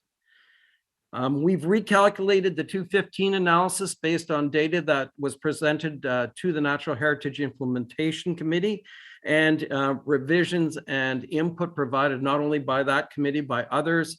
And we made sure that we got 2015. It didn't make a huge difference, but it slightly changed some of the numbers. Now, one of the questions someone had was what's happening with Clear Creek, because there was 2 large parcels of land that were moved to the provincial park. What we did is we did not show that these lands moved. We did not represent these lands as being moved so that we can have consistent private or outside of the provincial park ownership. Those lands have been shown consistently between the years of 2010, 2015, and 2020. So the change of ownership of the parts of the Clear Creek Provincial Park shouldn't be seen as changing the results or interfering with a proper analysis or understanding of trend between the years. There has been erosion of forested areas along Lake Erie. I think the total is about 2.3 hectares of forested areas have fallen into Lake Erie, and it has been included in the analysis. Next slide. So we're having a peer review done by technical staff at the Upper Thames River Conservation Authority. They're doing what's called the QC, or the quality control, which is looking at the results. They are randomly selecting 10% of the total number of features that we did. They're looking at different sizes. Then they are going through those features and ensuring that they were done properly. So they're looking not only that they're accurate, but they're consistent with the terms of reference, and they're consistent with each other. We will be provided a report from the Upper Thames within the next 2 to 3 weeks after they have completed this. And it's a relatively long exercise that they're going through to ensure that that the information you have has been checked by a third party and that it is correct. Next slide, please. So one of the things is that we do recommend that the municipality consider making this mapping available to the public for their review and comment. They may know something we may have not caught, and it's really important that the local people provide their input, at least we believe, into a project like this. We are willing to take that information, look at it and evaluate it, and revise the mapping along with recommendations from the peer reviewer, and bring that finished product, which would no longer be preliminary and no longer be draft, back to the municipality with the final numbers. We don't believe that things will change significantly. However, we do want to make sure that you have the very best information possible. Next slide, please. Thank you. And questions? Mr. Chair. Thank you very much for the presentation. We'll open it up for questions again, and we'll start things off with Councillor Saltman. Thank you, Mr. Chair. I view this as an environmental matter and a health matter, dealing with oxygen, carbon in our air. And from that perspective, I can't for the life of me understand why provincial parks aren't included. The environment has no idea, the air, our oxygen has no idea about artificial boundaries that are drawn on a map. When I go outside and stand and look up at the sky, I don't know that a government years and years ago drew a boundary that said an artificial boundary around the provincial parks. They have every bit as much impact. The trees there have every bit as much impact on our environment as the ones in other woodlots and farms. So tell me why, what logical reason is there not to include the provincial parks? Just because the error was made in past analysis doesn't mean we should repeat the mistakes of the past.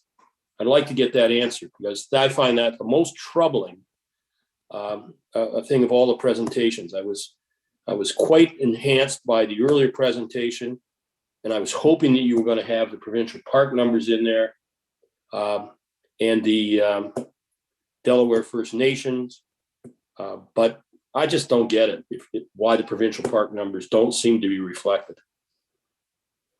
Mr. Chair, may I answer that? I hope so. Thank you. They are included. So that's Sure. what we've created 3 different analyses. So there's one analysis with no First Nation, but everything. One analysis without the provincial parks or the First Nation, and then one analysis with everything in it. Can you take me back to that chart then? Because I looked at, as I Certainly. followed it through as you were presenting. So yeah, maybe we can go back. Okay, in the chart. So the total area, the very regional analysis includes everything, provincial parks, First Nations, everything.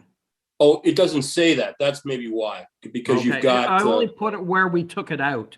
Sorry. Oh, okay. So when Yeah. we include the provincial parks and the First Nations, in 2020, we are now up to 4.21%. Have I got that right? You are correct. And we do not include in this the urban, unless it's a acreage of certain hectares. We don't include the urban tree forest cover. Mr. Chair, we do if it's 0.5 hectares and greater, Right. which is the same criteria we use in the rural area. I get that, but having flown in a small plane over Chatham and other places and other communities, particularly Chatham, you look down and you see that the policies that were put in place in Chatham from the 1940s to the late 1980s that required a maple tree to be put on the front lawns has blossomed into a pretty, I get it that they're not all the trees are not adjacent to one another, but there are a lot of urban cover in at least the biggest urban municipality. And it troubles me that I see these numbers that don't reflect what's on the ground. It's not your fault.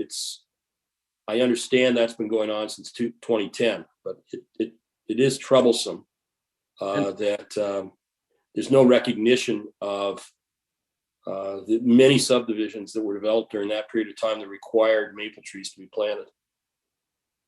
Anyway, that's my comment. I think the 4.21 would go up.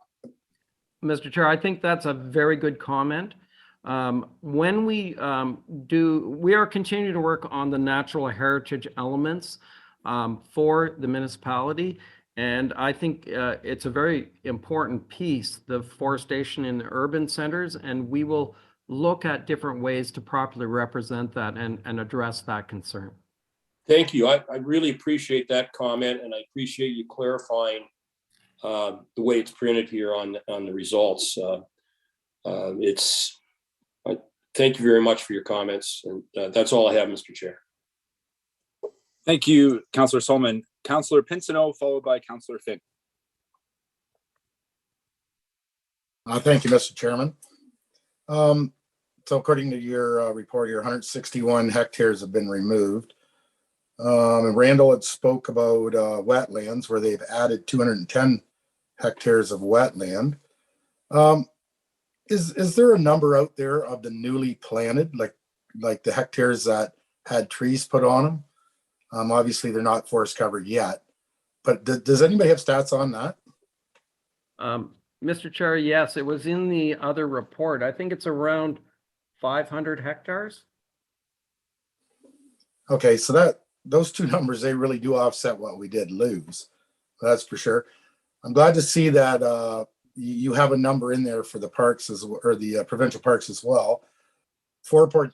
Mr. Chair, sorry, it's 366 hectares. Sorry. Okay, thank you. So having the number in there with the provincial parks at 4.21, that's more of a realistic number because we keep hearing from conservation groups that Chatham-Kent's below 3%, and we've been waiting for this report to come out just to get and through your organization, the Lower Thames, and I believe that's accurate. There are some in the urban areas that aren't counted. However, I think this is more of a realistic number. And with what's been planted and the wetlands that have been put in over the last 5 years, I think we're definitely in the right direction. I don't think we're losing ground. Anyway, that's just my thoughts. Thank you. Councillor Finn, followed by Councillor Latimer. Thank you. Councillor Pinsino took part of my question. Mark, just wondering, you stressed that you took the stats for the land area that was 0.2 to 0.5 hectares. Any idea how many of those areas are in existence? I know it doesn't cover it on here with the forest cover, but I would have to get back to you on that. There's actually not that much land in that category, but I would want to give you the right numbers. Okay, thank you. That was it. Councillor Latimer, followed by Councillor Thompson and Councillor Harrigan. Councillor Latimer. Thank you, Councillor Hall.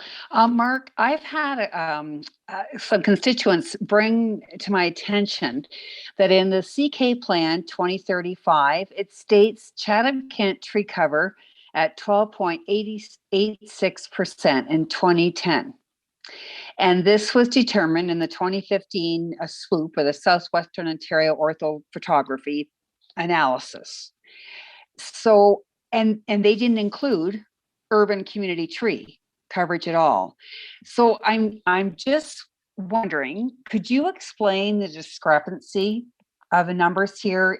Because it appears the new GIS system, to simplify the review, disqualifies much of the tree cover that was included in the past swoop analysis.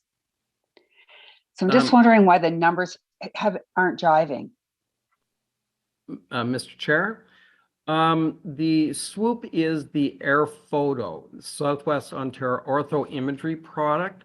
Yes. The analysis itself, I don't believe, from all our records, we are within a few decimal points of everything that we've ever seen come out of our, either being done by us or by other agencies.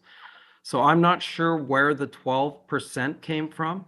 It's possible they included thickets and meadows and other natural features, because out of natural heritage, forest covers only a sub-element of the natural heritage. So it's possible you're up to 12%, but you might be including all kinds of other features that are not mature forest.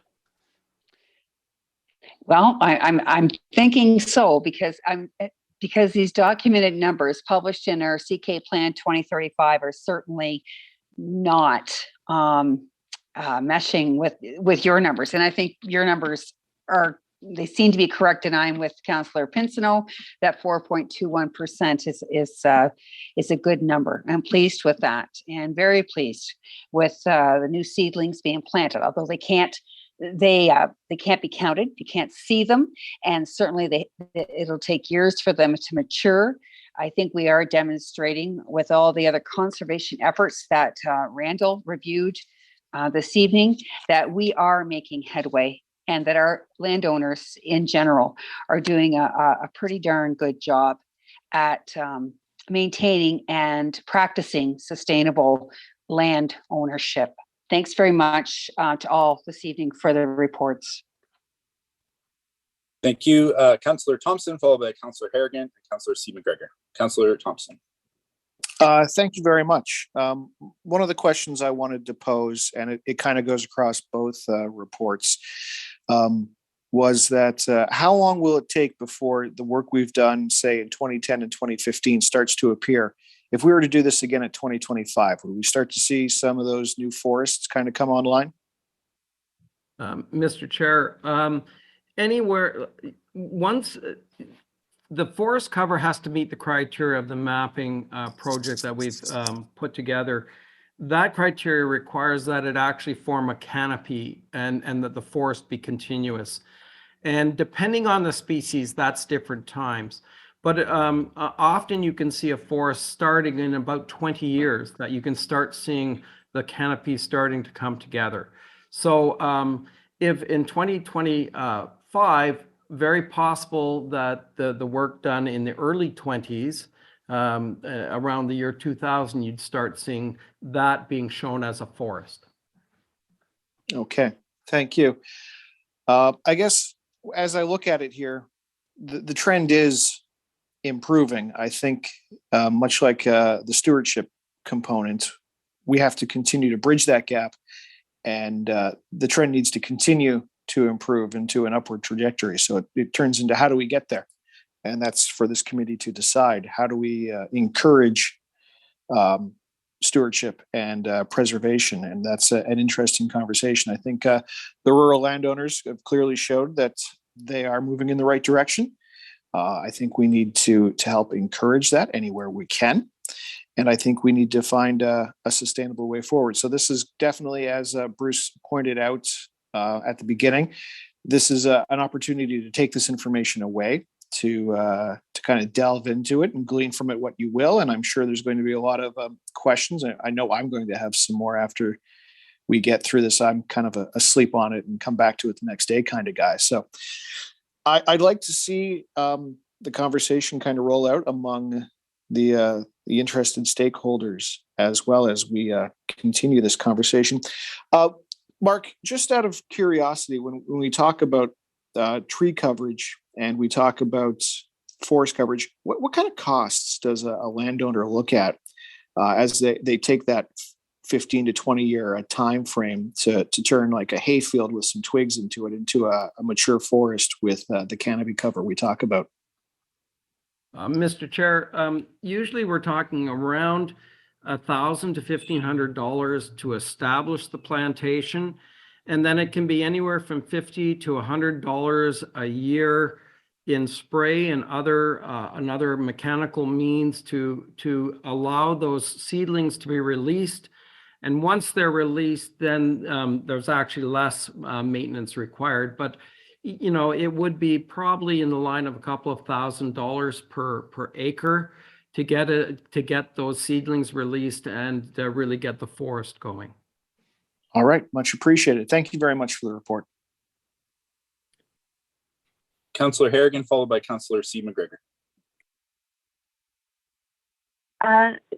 Thank you, Mr. Chair. I actually, I'm processing some of the comments I've heard my colleagues make, and I think I either need to reread the report or maybe reinterpret, because as I look at this, and Mark, maybe you can help me understand it, I actually see, for example, in our regional forest areas, decreasing forests in our Chatham-Kent community. And when we think about that regional analysis where we have included provincial park areas, that continued decrease just demonstrates, you know, and I know in Wheatley, obviously erosion plays a factor in that, but just demonstrates the need to be that much more thoughtful about the forest area that we have. So I think I would like to actually understand, Mark, from a conservation perspective, how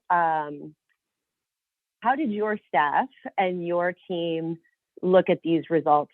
I know from your lens of thinking about conservation and thinking about the ecosystems in Chatham-Kent, was it something that you were expected, were surprised by? I'm wondering if you can kind of comment on what the staff general reaction was as experts in the area. Sure. Through the chair, we weren't surprised by these numbers, I don't believe. And if you do look at the numbers, even with the provincial parks and the first, when you add the provincial parks and the First Nations, there is very little loss of tree cover over the 20-year or 10-year period in those lands. The tree cover loss is generally within the private lands. So we don't really see a change over the years like in the First Nations, and same with the provincial parks, other than the 2 or 3 hectares of erosion that has really affected those provincial parks. There's 2 ways of thinking about this. There is the comments so far that there is a trend of less trees being cut down, but there is also a concern that any trees cut down in mature forests, when you have a relatively small area of forested area remaining, is a concern. So we weren't surprised, but there's both concern and there's also a feeling that the trend is in the right way. The question is, how do we work with the community so that that the 161.3 is less when we look at that again in 5 years? Right. So maybe if I could say it differently, we're not doing as badly as we were before in terms of the direction, right? Because someone like me, I would love to see our tree coverage forest areas go up, but recognizing that's going to take a few generations to do with the work that we're doing. Mr. Chair, I think that would take a couple of decades rather than generations, but I do agree with your statement. Sure. Okay. And then also just from a conservation lens, from an ecosystem perspective, please, can you remind me what the difference would be? I'm going to pick an arbitrary huge number of 100,000 trees planted in 100,000 front yards or backyards and 100,000 trees in a forest area? Well, there's a lot of difference. However, if those 100,000 trees are planted in the urban area and they're native trees and the animals, the bugs and everything else understand the trees, then they have a huge impact. I'll give you an example. A native oak tree is a host to 200 or 300 species of bugs, where a non-native oak that is brought in often would only have 1 or 2 species that actually thinks it's a tree. So it has a lot to do with the makeup. When you talk urban versus a forest area, I'll give you something to think about. When you walk into a forest patch, that's a decent sized forest patch, that is continuous forest. You're walking in on the outside, you still feel the breeze, you can hear the cars and everything else. You walk in a couple of 100 meters and everything changes. It's dark, it's cool, there are different plants growing. An interior forest where you have a block big enough provides habitats for all kinds of things that can't live in single solitary trees. So even though those single solitary trees provide huge benefit in the urban area, a forest that is intact, a forest that is in itself creating an interior space is a very unique thing. And it's unique in Chatham-Kent, but it's very valuable from an environmental perspective. Great. Thanks, Mark, for answering some of those questions. I think, I appreciate that there are so many stakeholders involved in this conversation, and each of those stakeholders have a role to play, right? We have our conservation area stakeholders and the great programs that Randall and yourself have shared with us. We have our private landowner stakeholders who have different viewpoints, and we have our own local organizations and ourselves as a municipality. And I think some of the work that this committee needs to do is to think about what stand that we want to take as a municipality and what that's going to look like, not just for ourselves, but for our future, and then how it is that we're going to enact the powers of the municipality as a municipal stakeholder. So this has all been helpful, but for myself personally, Mr. Chair, I just need to say that doing not as bad as we were before isn't good enough for me. And so that's where I'll pause there. Thanks. Thanks, Councillor Harrigan. Councillor C. McGregor, followed by Councillor Wright. Thank you, Chair Hall. And I want to thank both for the reports tonight. Very good and lots of great information. I'm curious, from a conservation perspective, do you see these numbers as 4.21? Is that very low? Do you do comparators to other conservation authorities or areas, or do we have some other areas to compare to? And I'm just curious about that, as how would you see this 4.21? Is that good to you, or is that needs improvement? Through the chair, if you're looking at biodiversity and healthy environments, many of the landscape ecologists talk about the need to have approximately 30% of the landscape covered in trees. And those are some of the federal targets that they're talking about through the Great Lakes region. And many of the conservation authorities across Ontario are using those types of numbers in the evaluation of health in their watersheds. So you can see it's remarkably less here. And it is a function that the land is farmed. And but there is definitely in this area a very low percentage of forest cover.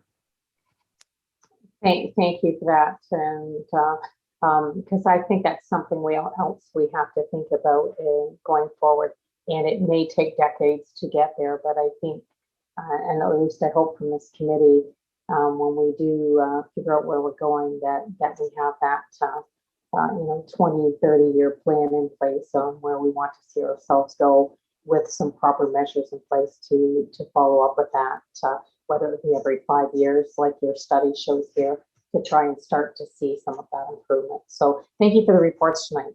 Great, lots of great information. Thank you. Councillor Wright.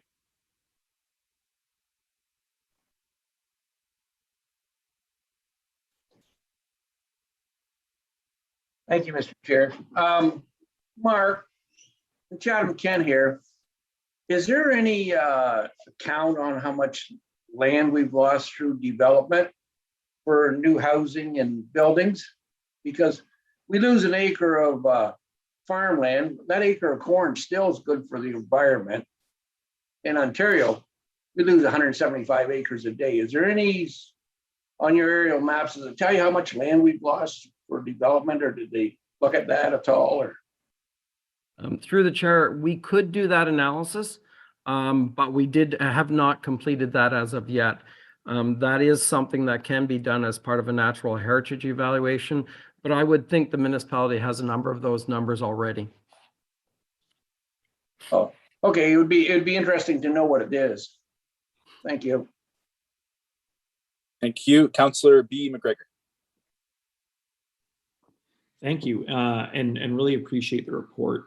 I think it's well contextualized tonight, and I think it's important to think about what the report really represents and what it's talking about. And it's wooded areas that are natural heritage. So we're not talking about urban street cover or marshes or wetlands. And I think even the numbers we're focusing on themselves maybe aren't the thing we need to focus on. It's the change that I think we need to focus on. And I kind of use the metaphor of how we go through budget. We may not talk about the total amount of tax levy every year. We talk about the percent change because that tells us the direction we're going in. So when we see this number move from 4.5 to 4.21 over a decade, I mean, that seems like a small change, but that's a 7.5% change. And what that really means is 1 in every 12 acres of wooded area. So I mean, when you start to think about that in context, that's a pretty big shift. And I think that's where we have to focus on. And we really have to think about when we have these conversations, each facet that we talk about is really important. It's really important to talk about reforestation efforts. It's really important to talk about naturalizations. It's really important to talk about the way we manage municipal trees. It's really important to talk about the way we sustainably do development. It's also really important to talk about the way that wooded areas are changing. So I think that we need to make sure that we're able to compartmentalize those conversations. And this report really helps us focus in on what we're talking about. And I think that those numbers really jump out at me. And when we talk about the impact of forested areas, it's not something that comes back after a couple of years. And even at that 20-year mark, when we start to see the development, it's still not comparable to an old growth area. So I think that this is really helpful and something that we've been waiting for quite a while. And we shouldn't try and twist and tease it around and say that it's saying something better than it does, because while the efforts are there and they're great, and we've got great community partners and we've got great conservation efforts, despite all that, we're still seeing things moving in a direction that's not great for the environment.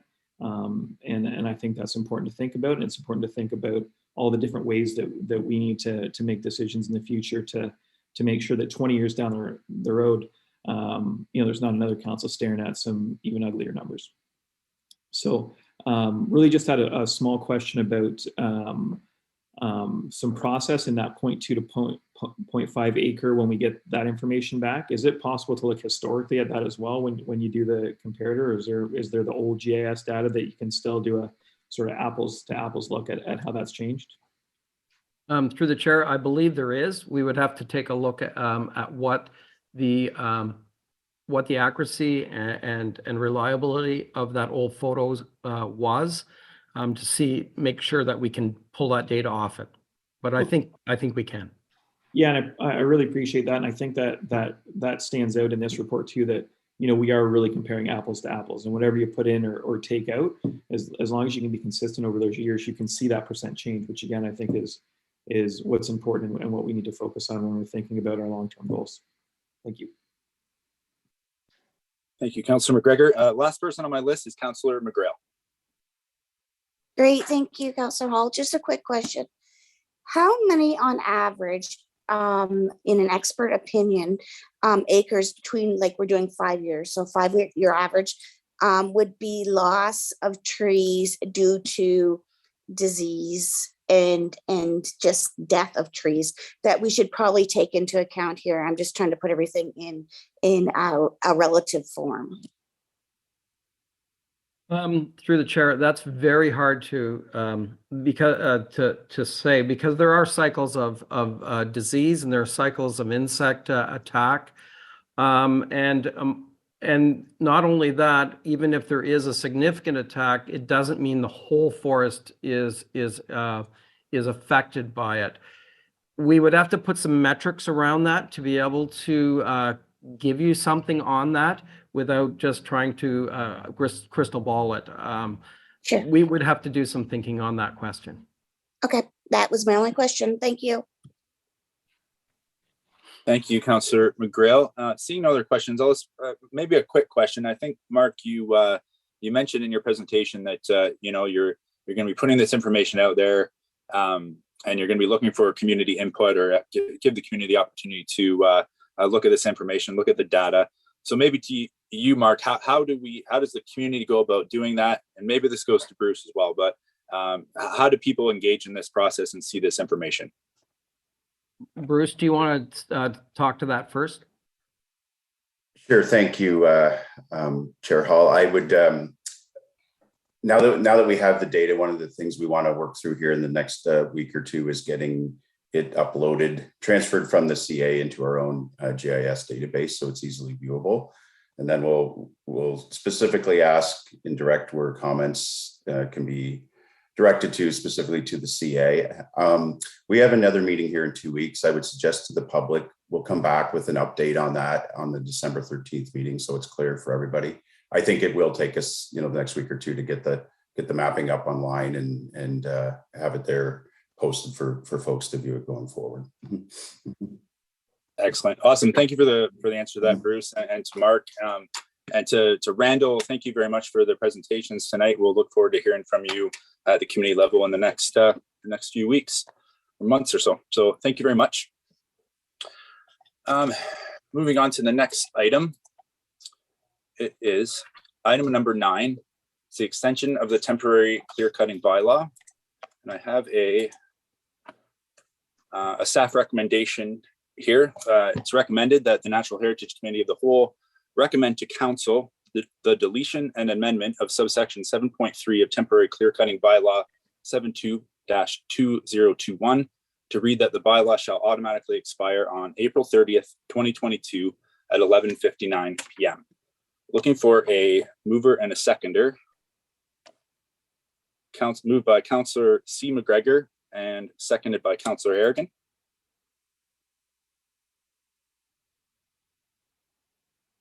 Councillor C. McGregor? Certainly, thank you. Yeah. And I will second. All right, thank you. Open it up to questions, starting with Councillor C. McGregor. More of a comment, not necessarily a question. I just think that we are, we're starting to get into receiving good information and working towards what this committee and where we can go with this committee. I think that we need to see that through with the bylaw by automatically extending it till April 30th at this point, and I guess we'll determine where we're at that point in time. But I just think that now is not the time to remove the bylaw when we're in the middle of the Committee of the Whole and the Heritage Natural Heritage Committee meetings. Thanks. Thank you, Councillor C. McGregor. Not seeing any other questions or any other hands anyway. Scroll through. Oh, Councillor Scotchy. Thank you, Mr. Chair. Just a quick question to Mr. McAllister. Mr. McAllister, I know this is probably a very tough question for you to answer, but what's the chances that of a resolution before April and we start talking about different ways we can, develop different strategies, different ways we can work with our partners and kind of have some, the conversations about, what's going to kind of move forward. I mean, I've supported this temporary bylaw a couple times now, and I think it's important to just start asking the question is like, when are we going to start to be able to discuss, a way forward? Because it just seems like this when I understand the the reasons behind it, we're just starting to get some data now. I know it's taken a little bit longer than anticipated. I know there's going to be some more discussions, which is great, but it's just really important. I've had some very good conversations with some of the landowners recently, and it's really important that that when we start to get into the teeth of this, that we're able to engage with them to see a different way, like I said, ways forward, and to see when we can start talking about different actions moving forward. Thank you, Chair Hall. If I understood the first part of your question, if we get to some solution before April 30th, is that what would happen then? I think council can immediately repeal the bylaw at that point in time. So that's a fairly simple thing to do. If you're satisfied with whatever the final outcome is, you can simply repeal the bylaw or have it at the next council meeting. On the other piece, so maybe this is an opportunity for me just to suggest. So the next meeting, which is what we envision to be kind of the next round of additional information for council and the community to take it in, is we know there's a lot of good information here, and I think it's important to get all that out and give the community the opportunity, through December, the back part of December, and probably through the month of January to have the opportunity to review all this information. There's a lot of data here to go through. So for the next meeting, for instance, we're going to go through probably a more deeper summary of the consultation efforts that were undertaken before, just to kind of understand what that's saying. We are going to have a report on natural heritage planning and provincial policy, because I think that is important for everybody to understand. The provincial policy was updated last spring. It includes updated policies on natural heritage planning. And that's another piece of why this mapping is important. We're kind of focused here tonight on the existing forests and woodlots, but as Mark mentioned and Randall, part of that whole mapping exercise is things like windbreaks and linkages and wetlands and other natural heritage features that need to be accounted for in our upcoming official plan update, which will be coming up in the next year or two as well. So the province is going to be looking to us, in short, to address these matters. It is provincial policy. So I think it's important that you have a report in front of you that demonstrates what that aspect means. So that's going to be on the next meeting. And then certainly we'll have a summary of all this information, I think, so the community can, almost like I'll call it a table of contents, for instance, and we'll post that so they can easily, obtain all this information going forward and how best to access it. So that's where things are at right now, Councillor Scotch and Mr. Chair. Thank you, Mr. McAllister. I guess one last quick question for you. So I know that there's always the ability for deputations and for feedbacks to councillors or council as a whole. But do you think that there's going to be any more opportunity for in public engagement in regards to solutions forward, and besides just the submission of deputations, like if we're going to maybe implement a more of an outreach, kind of like we did with the survey, or do you feel that this is just going to be the way forward in kind of addressing the data that was collected? Well, our intent was to get this information all out there for everybody by the December meeting. And I think that's open for discussion and direction from the committee going forward on how you want to engage, or if you want to do more engagement with the public on this now that you have all the information. I think we're looking for the committee's direction on those pieces. And I guess we'll see in the new year where we're at with, COVID too, right? That's the other kind of wild card here, and how we do that engagement. We just don't know yet and how best to do that. So that's really my answer to that right now, Mr. Chair. I think I do think it's a very short time frame, looking at the proposed meeting schedule we had from December 13th to come back right on January 10th, and that's probably something we'll come back to the committee next time. I think there's a lot of information here that the community deserves some time, not just over the Christmas holidays, in fairness, and to everybody here to digest and review. So we'll make a recommendation about that at the next committee meeting as well. Mm-hmm. Okay, thank you, Mr. McAllister. Looking forward to some, action plans and working with our landowners to have a path forward. Thank you for your comments. Thank you, Councillor Sakachi. Seeing no other questions, we can put this to vote.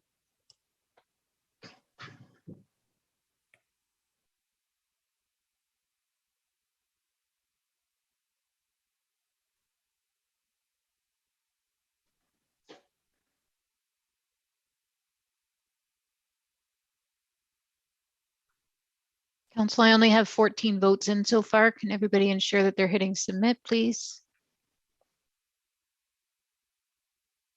Judy, it didn't pop up on my screen. So do you want me to? Yes, if you can let me know when, how you voted, then we'll record that in there. I vote yes. Thank you. So council still only have 15, and I know Councillor Crew is away. That would make 16, 2 people.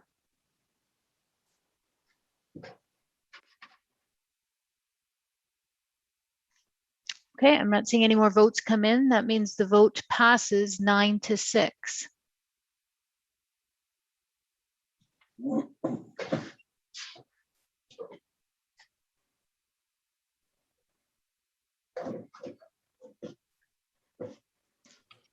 right, thank you, Judy. Moving on to the next item on the agenda.